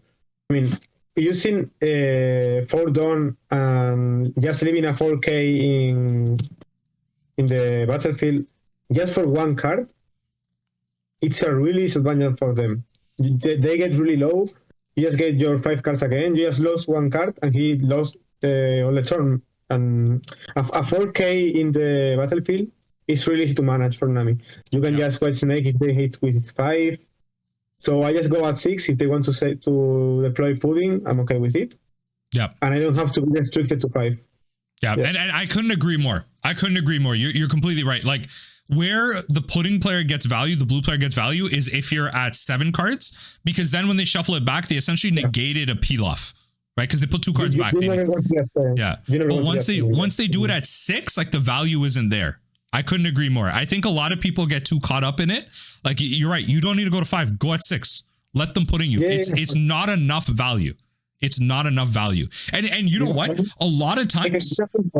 Yeah. Exactly what you're saying. And a lot of times, like pudding's like what? A 2 of? Like who's playing 3 to 4 puddings as a blue player, right? Like it's not a lot of decks are playing 3, heck, even 4. No blue player is playing 4. If you come across a blue player that's playing 4 puddings, look, they probably just didn't buy a playset of the other card that they needed. There's no way you're playing 4 puddings. It is unsearchable too, right? It's a 1K counter. Max, it's 2 cards, maybe 3. If they play 1 pudding, chances are they won't even find the other one. They won't even find the other one. So it's a big win. So I'm happy you brought that up. It's good to know in terms of value. But going on the lines of counters, other blue counter. This isn't in the meta anymore, but I got to bring it up. I'm glad about it. Gion. Yeah. Hey, I won 1 game against Gion in second turn. That's insane. You have to walk me through that. I don't think I've won a single game. Yeah. There is a way. Also, this guy, they played a second Gion later, and they still won. But you know what? Because there are ways to do that. You just don't defend. You go with it. You just play in your turn. You leave 0 down open. You just play Pillar for the time. Defend with Apis the attacks, or whichever counter you have. Just play Kaya, Marguerite, Celtic. Yeah. You just play the attacks, and then in 1 turn, you leave your 10 down open. When he goes for the big swing, and because Gion just does the effect once per turn, you just need that 1 turn to defend in everything. And because you were really greedy earlier, you have a lot of your deck out. Yes. Yeah, your triggers work. You drew a card, drew 2, whatever. Yeah. You do everything. For example, in that game I did 3 snake dance on 3 Kayas because he can clean everything. Okay. And then you win the next snake. Fair enough. I like that. That's interesting. I never thought about that. That's interesting. So if you're playing, especially now in the... Sorry, go on. You just need 1 or 2... You just can permit yourself to use events 1 or 2 turns. Yeah. But those turns are for the events, and the other turns are for 0 down open and using everything in your turn. Just being proactive. Play out your Kais and everything. Yeah. Especially if you're playing Kuja Pirates, like... That plan works even better if you're playing the Boa Sandersonia, so like the 2K counter. So alongside Apis, if you're not playing Perfume Femur and you're playing the 2K counter, that works even better. You're just gonna have on average more counters and everything. That's interesting. So I haven't come across Gion in a while, but I'll have to try what you just said when I do. We didn't play Gion in second turn. Yeah, and also you never want to bounce Gion. For example, in that game, he deployed Gion, then in 6th turn, he deployed another character, and then he swung. I got a Snake Dance trigger, I bounced my Kaya, and then I bounced the other character, because he never swing with Gion, because they are too afraid that you can do a high attack on Gion with your leader. I see. That's actually really interesting. So it's almost like Gion counters itself. Because like it never attacks. That's interesting. Okay. You have to think of Gion as a stage. Yeah. So they are going interesting. Yeah. I never thought about it like that. Okay. Yeah. Okay. Because no, 100%. My initial reaction is like bounce the Gion, get it off the field. Treat it like a stage. But then I thought, well, they are just going to play Gion, and the stage is going to be over. I like that. Okay. All right. Everyone who's watching this, comment down below.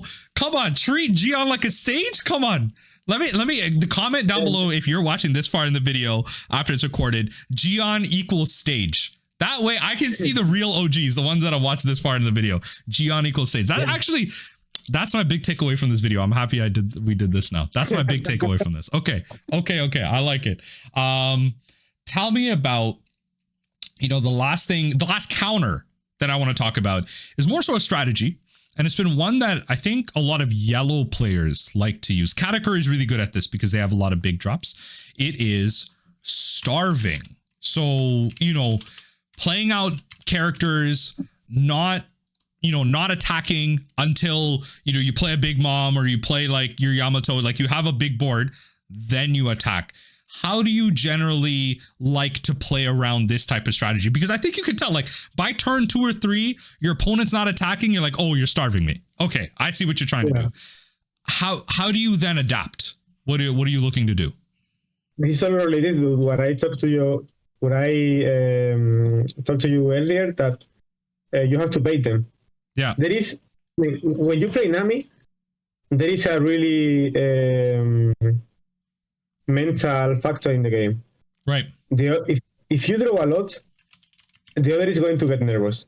It's a human reaction. So if you just leave a little down open and act a lot of your turn, the other is going to think twice about the starvation. Yeah. Because like he's using a lot of Kayas, he's using a lot of Pila, he's going to go out before I can hit him. So if you just leave like 2 dawns open, something like that, he's going to think, oh, I think I can get 1 life. Yeah, like, and this is an opening. Yeah. And then you do like a Gable, and that's when the 2K counters comes really handy. Yes. Because you can play with them. Yeah, that's something they can't play around. They just have to, you have to have it. Yeah, they can't play around that.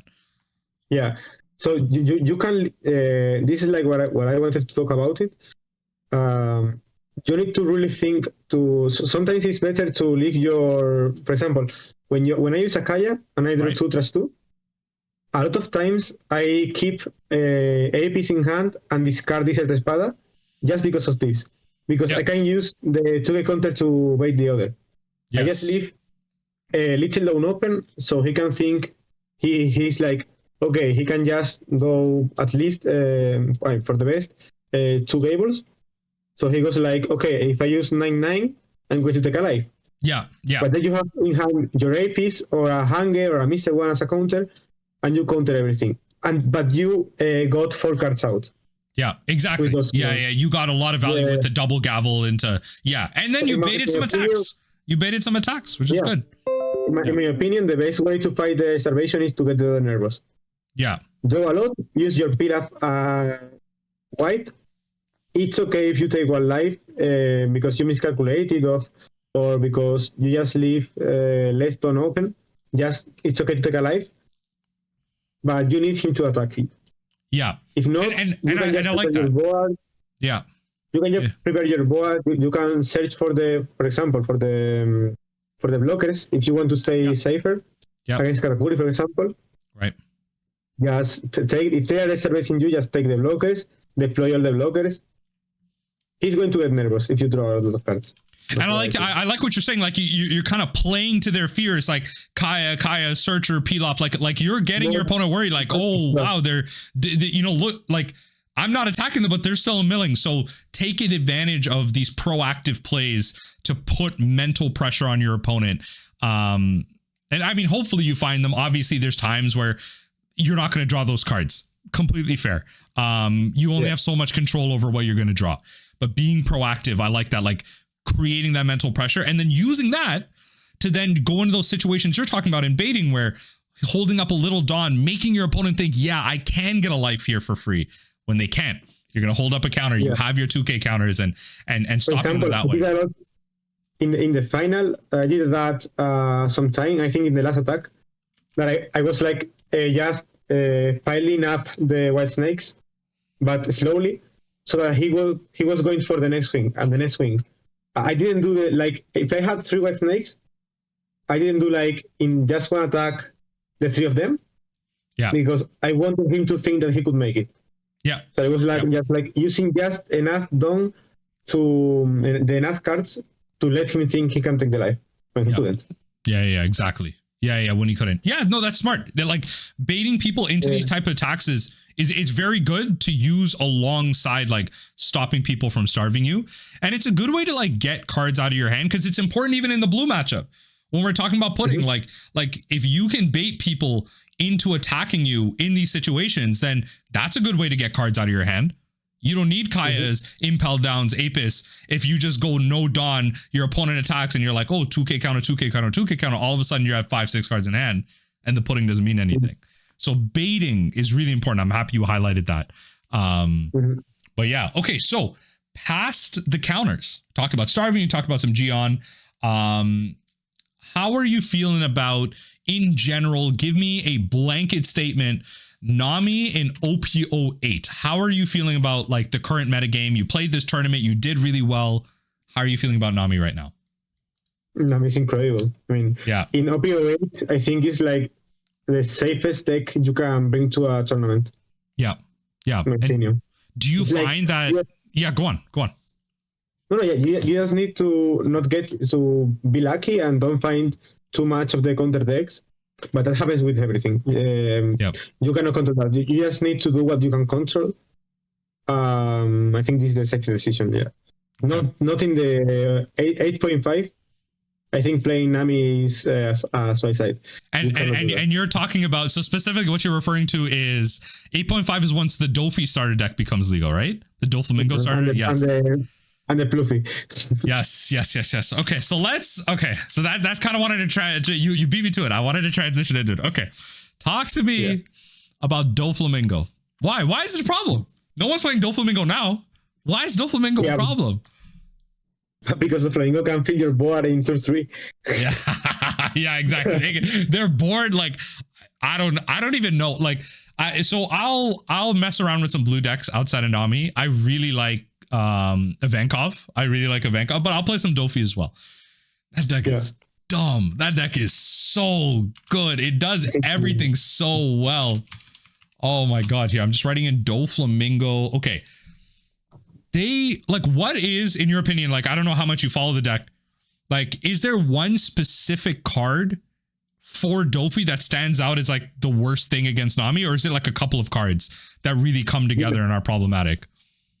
The combo of Jinbe and the new Boa. Yeah. Because it's just insane. The Boa giving you a draw in the leader is like, if he goes second, he can go like turn 2 Sengoku Perona or something like that. Then go Jinbe something, and in 6th turn he can go another Jinbe Boa into order in the deck and another body, and you have 5 bodies. Immediately. It's insane. You cannot beat that with Nami.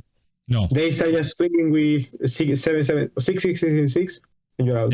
Yeah, exactly. Yeah. It's one of those decks that really beats Whitesnake really well. Look, you're not every game you're gonna have multiple Whitesnakes in hand. You can't count out of everything that well. You have 4 in that deck. Yeah, exactly. You're only gonna have 4. It's not searchable. You know, we're not. No one's playing Sengoku right now, or it's not Sengoku. Sorry, it's Tashigi. Tashigi's the searcher for it. Yeah, we're not playing Tashigi, and we're not playing Gravity Blade. It's a tough time. I also find some lists they'll play like probably like 2 copies of the new Blackbeard, the 2-cost Blackbeard, that allows you to rearrange. It allows you to take a card from your hand and put it on top, but then it gives your leader 2 Dawn for free as well.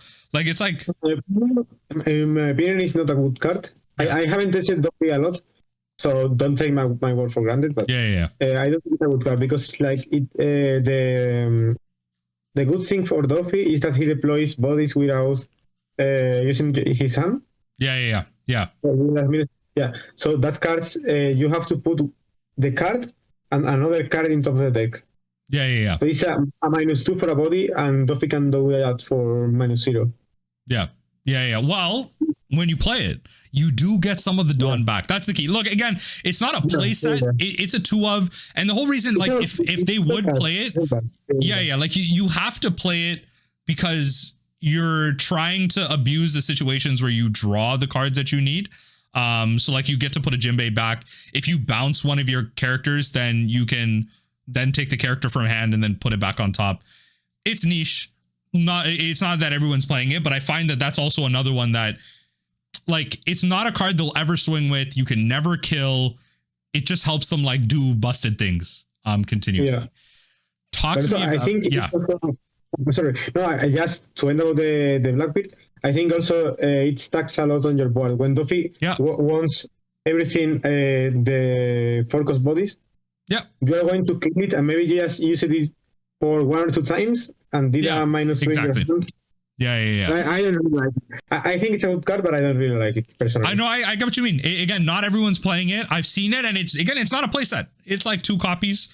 But a lot of it is Jinbei is a busted card. It's, I don't know, like it's not, I'm not asking to ban Jinbei. It does a powerful thing it does a powerful thing in one deck. It's not like Moria where it's a powerful thing in every deck that's black. Yeah. I think Doflamingo's fine. It seems like it's the best deck in the format in OP09 as well. But before we get too far, talk to me about Purple Luffy. Why is Purple Luffy a problem? Because the leader does everything you want to do against Nami. Versus Nami, you want more done and want more cards, and you don't need your lives, so you just use the ability on all the turns. Yeah, he can stack 2 kids, 2 5-cost kids, because you're not going to kill them. Yeah, and it's like not against that deck. No, not without pudding. Not without pudding. I need a pudding their hand, and then you like try to. I don't know. It's never gonna happen. Yeah. No, you're not going to be that. It's like, for example, the guy that won me the 10 round, did like 5-cost kit, 5-cost kit, then some other things, and then 9 Kaido, and 9-cost Kaido, and another 9-cost. Because he had 2 more done, he did the ability, so he were back at 10 done. What are you even supposed to do? You can't even be mad. You look at hands like that, and you're like, yeah, you know what? You got to do what you wanted to do. That's crazy. I was thinking with Nami. That was why I cannot win this. I'm okay with it. It's like you can't outplay that. They just had a crazy hand. They just had a crazy hand. I think mathematically, even if you have 5 triggers, you cannot win that. No, you can't win that. It's like new Dofi. Even if you honestly, it was like RP Law. The RP Law matchup was so bad that even if you had like 4 of your lives trigger to draw you 2 cards, you were still gonna lose that. You were still gonna lose it. You could win against Low. It was winnable, but against Pluffy, well, if he doesn't draw anything, you can. I mean, if he just draw blockers or something, you can win. It's not going to happen. No. Especially in your situation where you're talking about 2 5-cost kids that's just returning their Dawn. Essentially, they never Dawn minus. Their Dawn minus at that point is positive Dawn. Like like nothing. It's like nothing. So yeah, no, 100% against those situations. So yeah, you're right. Like they become consistent. They still get to do the plan that they've been doing for 7-8 metas at this point, just with a bit more consistency. How do you feel about it? And if you don't have the experience for it, like, let me know. What do you feel like is Dofi still better? Doflamingo still better than Purple Luffy? Is Purple Luffy second, or are they kind of tied for like best deck in the format? But for OP09? Even 8.5. I'm not really sure. I think Doflamingo is going to be tier 0. Yeah. In my opinion, but I haven't tested it out. Don't take my word. Yeah. Well, I think a lot of people are saying that. Like I like based on the testing on the sim, just people like a meta ahead of us and everything. It seems like that's like the universal opinion that Dofi is like, yeah, it's best deck in format. But I also think that Lucci can beat Dofi really easily. Okay. Yeah. Lucci is still a really great contender.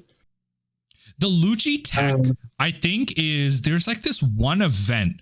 It gives. It gives like 2 characters like minus cost or something. That's like the Lucci tech, because then they can like hit multiple things. I think that's the Lucci tech.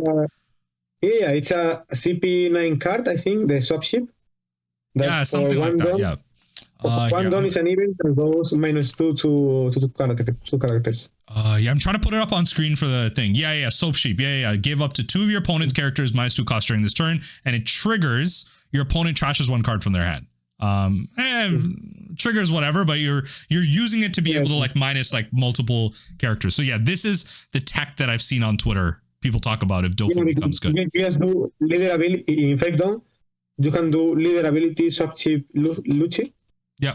And you get the 4 cost out. Yeah, exactly. Yeah. It becomes really easy. to get rid of stuff like this. So that's good to know. Yeah, you just slow down Luffy, then with Lucci you swing to the reset character, and that's all. Okay. Yeah. Okay. Okay. So I'm gonna hop into the final section here. I want to hop into the final section. I want to talk about your general thoughts on the One Piece TCG and a little bit looking into 09. And then we can kind of talk about some other stuff here. So while I'm changing the naming of it here, what are your general thoughts about Nami as a win condition? This is your first TCG. I did not know that. You're not used to, I'm used to Magic. I played a little bit of Lorcana. I played a little bit of Yu-Gi-Oh! And Pokemon, where there are alternate win conditions everywhere. And people find Nami annoying because, surprise, surprise, in every single game I played, Mill is annoying to everybody. Well, how do you feel about Nami as an alternate win condition? Do you find it frustrating? Do you think it's a good addition to the game? What are your thoughts? I'm really trying to, I mean, I get the point, obviously. I played against Nami sometimes before being the Nami player of the OP08. Yeah. I get it, but I think it usually comes from not knowing the deck, like not knowing how to play against it. It can be really funny playing against Nami, but it's like you are playing in a different scenario. Yeah. Like you're not playing, you're not swinging to characters, you're swinging to events. Yeah. So and it's just another puzzle, right? Like it's just a puzzle for the opponent that they have to solve. They're just not ready for it. Yeah. Yeah, but because it's a very special deck, it's really hard to get used to it. I really get that you get frustrated playing versus Nami, and that you don't study the matchup a lot because it's the first time it's boring, of course. But when you get to know, when you have played Nami, and you start to think, okay. Also, because I did a lot of testing with my friends at the locals. And we don't have a testing team or something. We have a test group. We just hang out and play things. Right. And when I started playing Nami consistently, I helped them how to play against Nami. Of course, what is the best thing you have to do, how to attack and everything. And they started to not like the matchup, but at least not hate it that much. Fair enough. Because like, also, the player, there is also a mind game versus Nami. It's like, for example, you have to bait Nami for not using the Dawn. That's the main thing.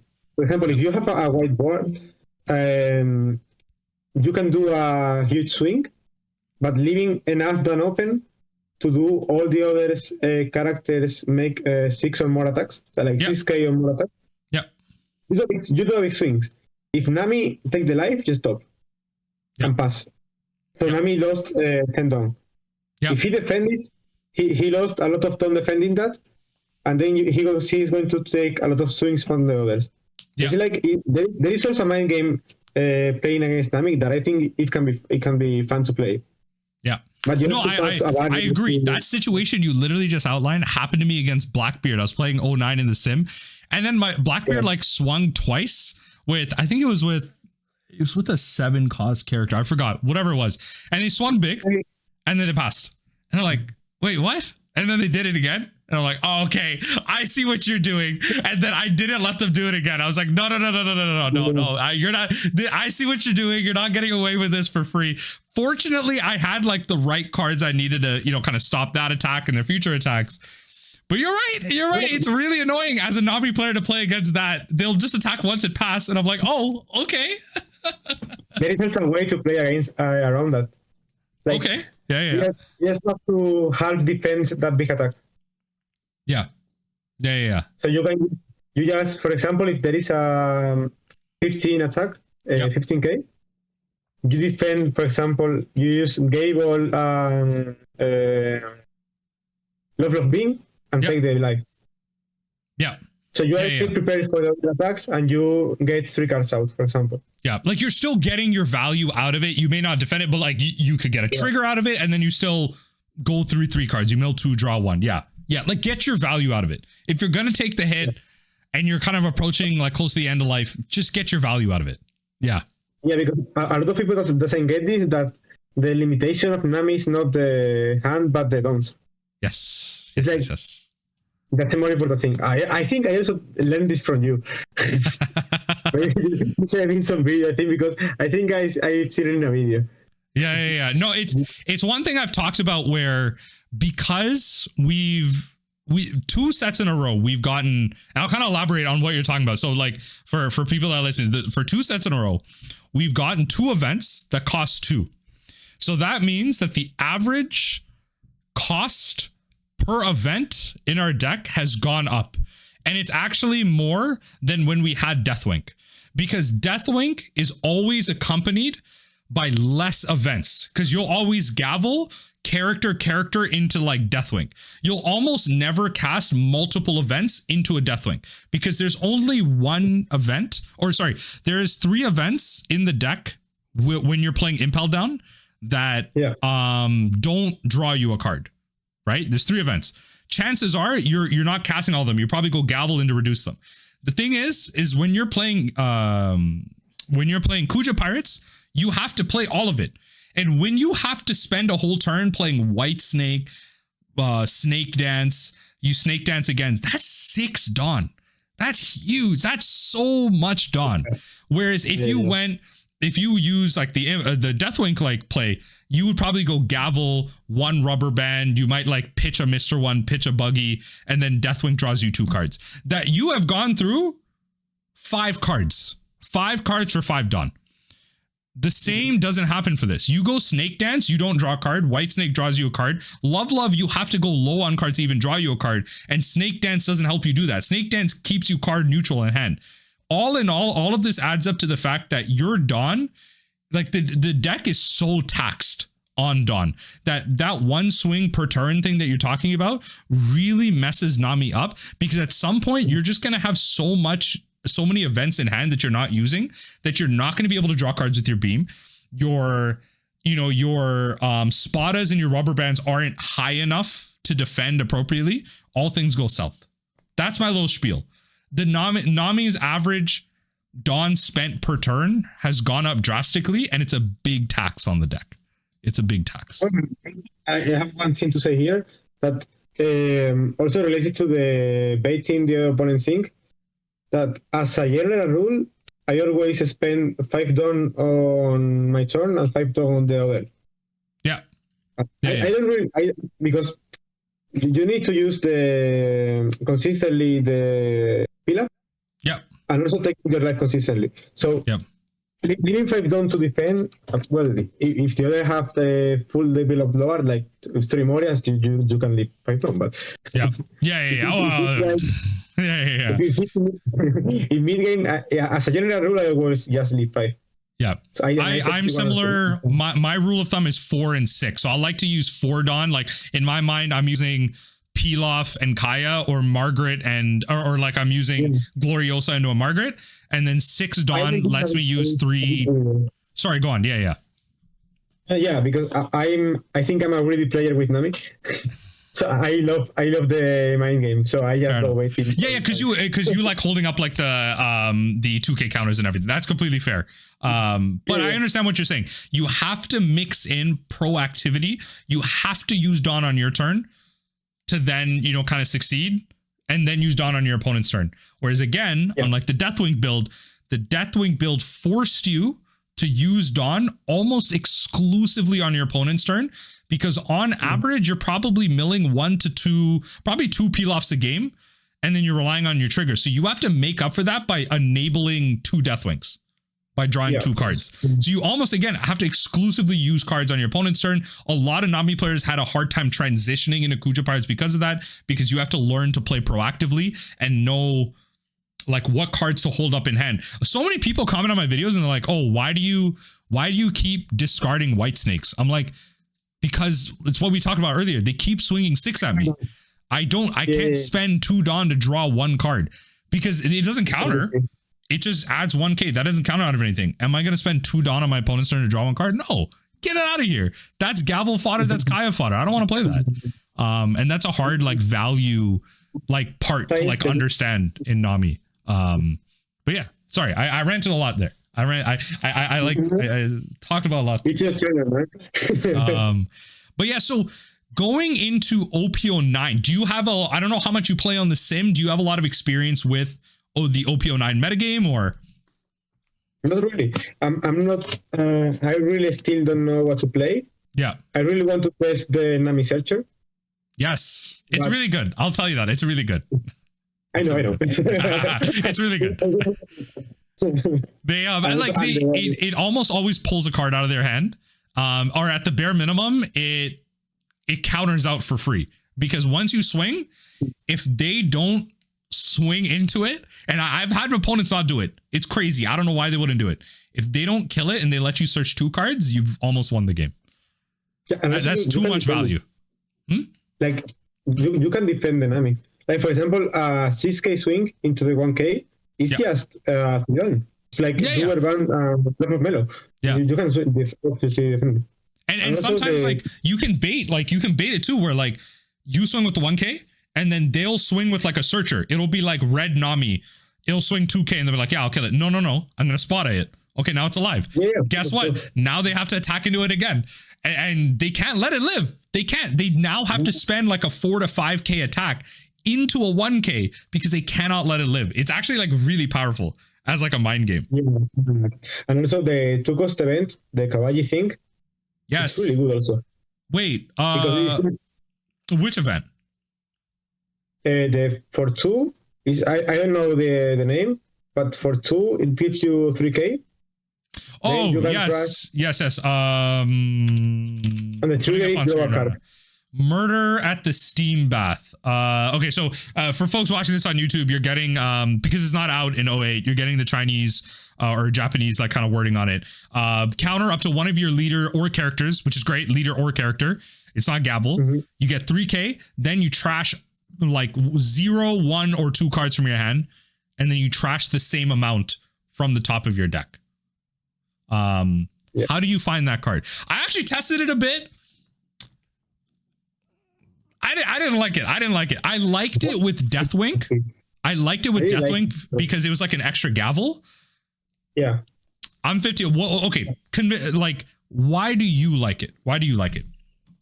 For me, it's just very consistent. It's like you will have a second option Gable. Yeah. And also the trigger is really good for Nami. It's draw 1 card. You just want that. Yeah. For me, I mean, I haven't tested it a lot. Yeah. I have to try it, but at least it's a solid contender to be maybe almost for having the places in the deck. Yeah, and you're right. I completely did not mention the fact that the trigger is draw 1 card. Again, very valuable. Perfume Femur does that as well. I think it's close. Sorry. The only bad thing is that it's just cross guild, so there is no way to search for it. That was the big thing I was going to mention. It's close, and the thing that holds it back for me is the fact that it's not searchable. If it was searchable, if it was somehow like impel down, it wouldn't be, because they're following the lore. So they're calling it cross guild because like it's later down the line. If it was impel down, this card would probably be insane. Not just for Nami, it would be really good in a Vankov. Buggy would be good again. Like here's my hot take. If this card was impelled down, then Deathwink Nami is better. Yeah, I think so. Just because it's searchable. Searchable is huge. Just because it's searchable. In Nami, the searchers are the best things you can have. Just because it's searchable, it's huge.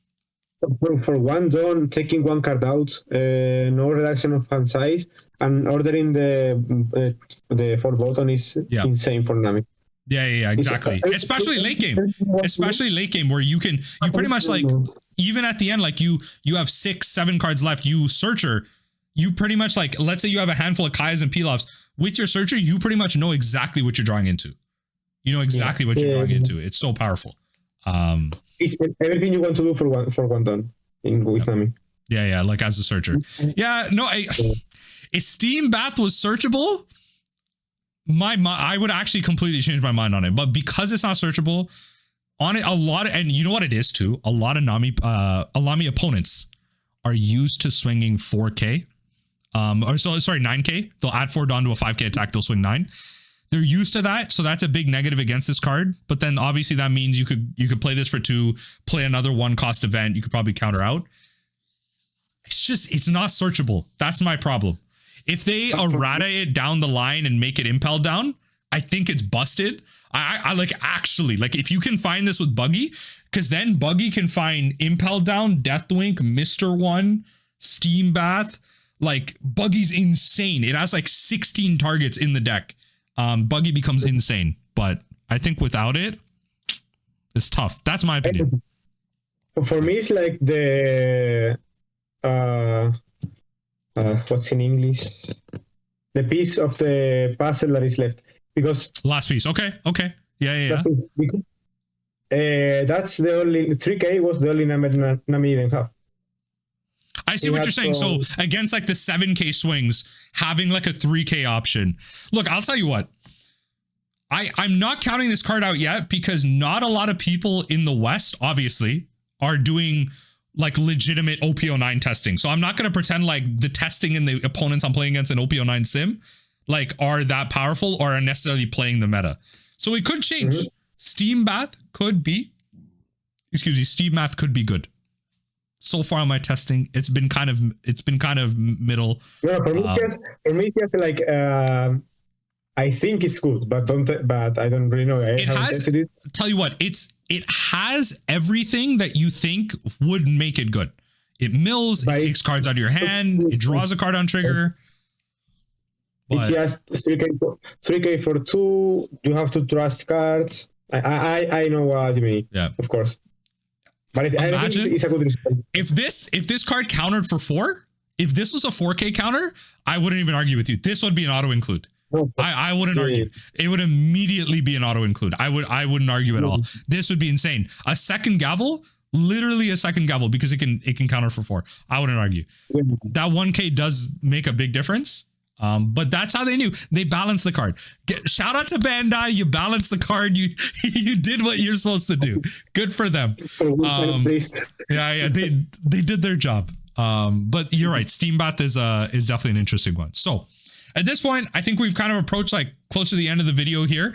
I don't have too many more questions, so I'm going to open up the floor to you, Javi. Is there anything more you wanted to discuss? Is there anything you wanted to revisit, or are we okay to maybe close things out?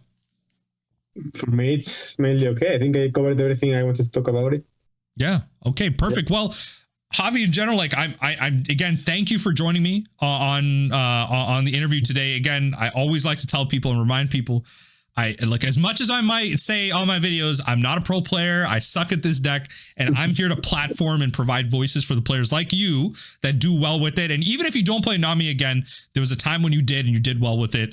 So I'm happy to have you on, and I hope that even if it's beyond Nami, I hope you continue to have success in this game and maybe even other TCGs. So thank you for joining me on the interview here. Thank you very much. Thank you. All right. So we're going to end it off there for everyone watching this video. Thank you for watching this far into it. All of the links and socials to folks that, you know, Javi has, like his Twitter and some of the friends he's made, or maybe a shop or two, they're all going to be linked down below. So if you have any questions, you can kind of reach out to him directly. If he doesn't want you to reach out to him directly, then he'll tell you. Is there anyone that you wanted to maybe shout out specifically? Javi, I'm going to open it up to you. Is there a shop you're associated with? Is there maybe even a friend of yours? You know, give your shout outs. I have to give my shout out to my friends in Seville. Yeah, of course. Yeah. We have we also made an association here. Yeah. Like legally an association. And we also are having a tournament this Saturday. Oh, wow. Yeah. Wow. Okay. No, man, that's going to be the best tournament ever. Because I won. I gave the entry fee is €0, like free. And for picking, we have a top cat booster, a top player. That's what I gave for the winner. Yeah. Okay. man, all of my friends were crazy. They are giving alters, like Funko Pops. Yeah. Okay, so the pricing is pretty good. Okay. Yeah. And also because I wanted to do this because when I started the game, I didn't have any money to build a deck. Yeah. So all the proxies are available to play. That's great. Like, that's amazing. Everyone can have everything they want, and they can win the 300 euros. It's for them. Perfect. And again, like, okay, you know what? I'm gonna let you kind of promote this. So we're kind of recording this on Wednesday night. I'm gonna probably put this up on Thursday. So for everyone watching this, you have enough time. If you're in the area, hit up Javi here I think it's already closed, but I want to promote because we're going to stream it on Twitch. Oh, then I'm definitely okay. Then I'm definitely going to do my best for anyone watching this. If I don't have it up at the time, hopefully before Saturday, I will get the link from you and I will put it in the description. I will put it in there. So whoever's watching this at the time, and then even after the fact, hopefully you leave the Twitch VOD up. I'm still going to keep the channel link. So if anyone's watching this after Saturday, check out the Twitch link. Tournament, hopefully it goes well. Give it a watch. Yeah. Perfect. I appreciate that. That's a great shout out. Again, a good consistent theme of the community and bring that together even beyond the winning, the deck list, the trophies, the promos. It's about the community as well. So that's a really cool initiative that you and the association is doing. That's really cool. But again, thank you for joining me. We'll end the call off here. I don't have a good way to end any of my calls. I just kind of end it. Is there anything more that you want to say? Nothing more? Okay, perfect. All right, no worries. All right, bye everyone. Thank you for watching the video. Again, I suck at ending videos, so we're just gonna end it here.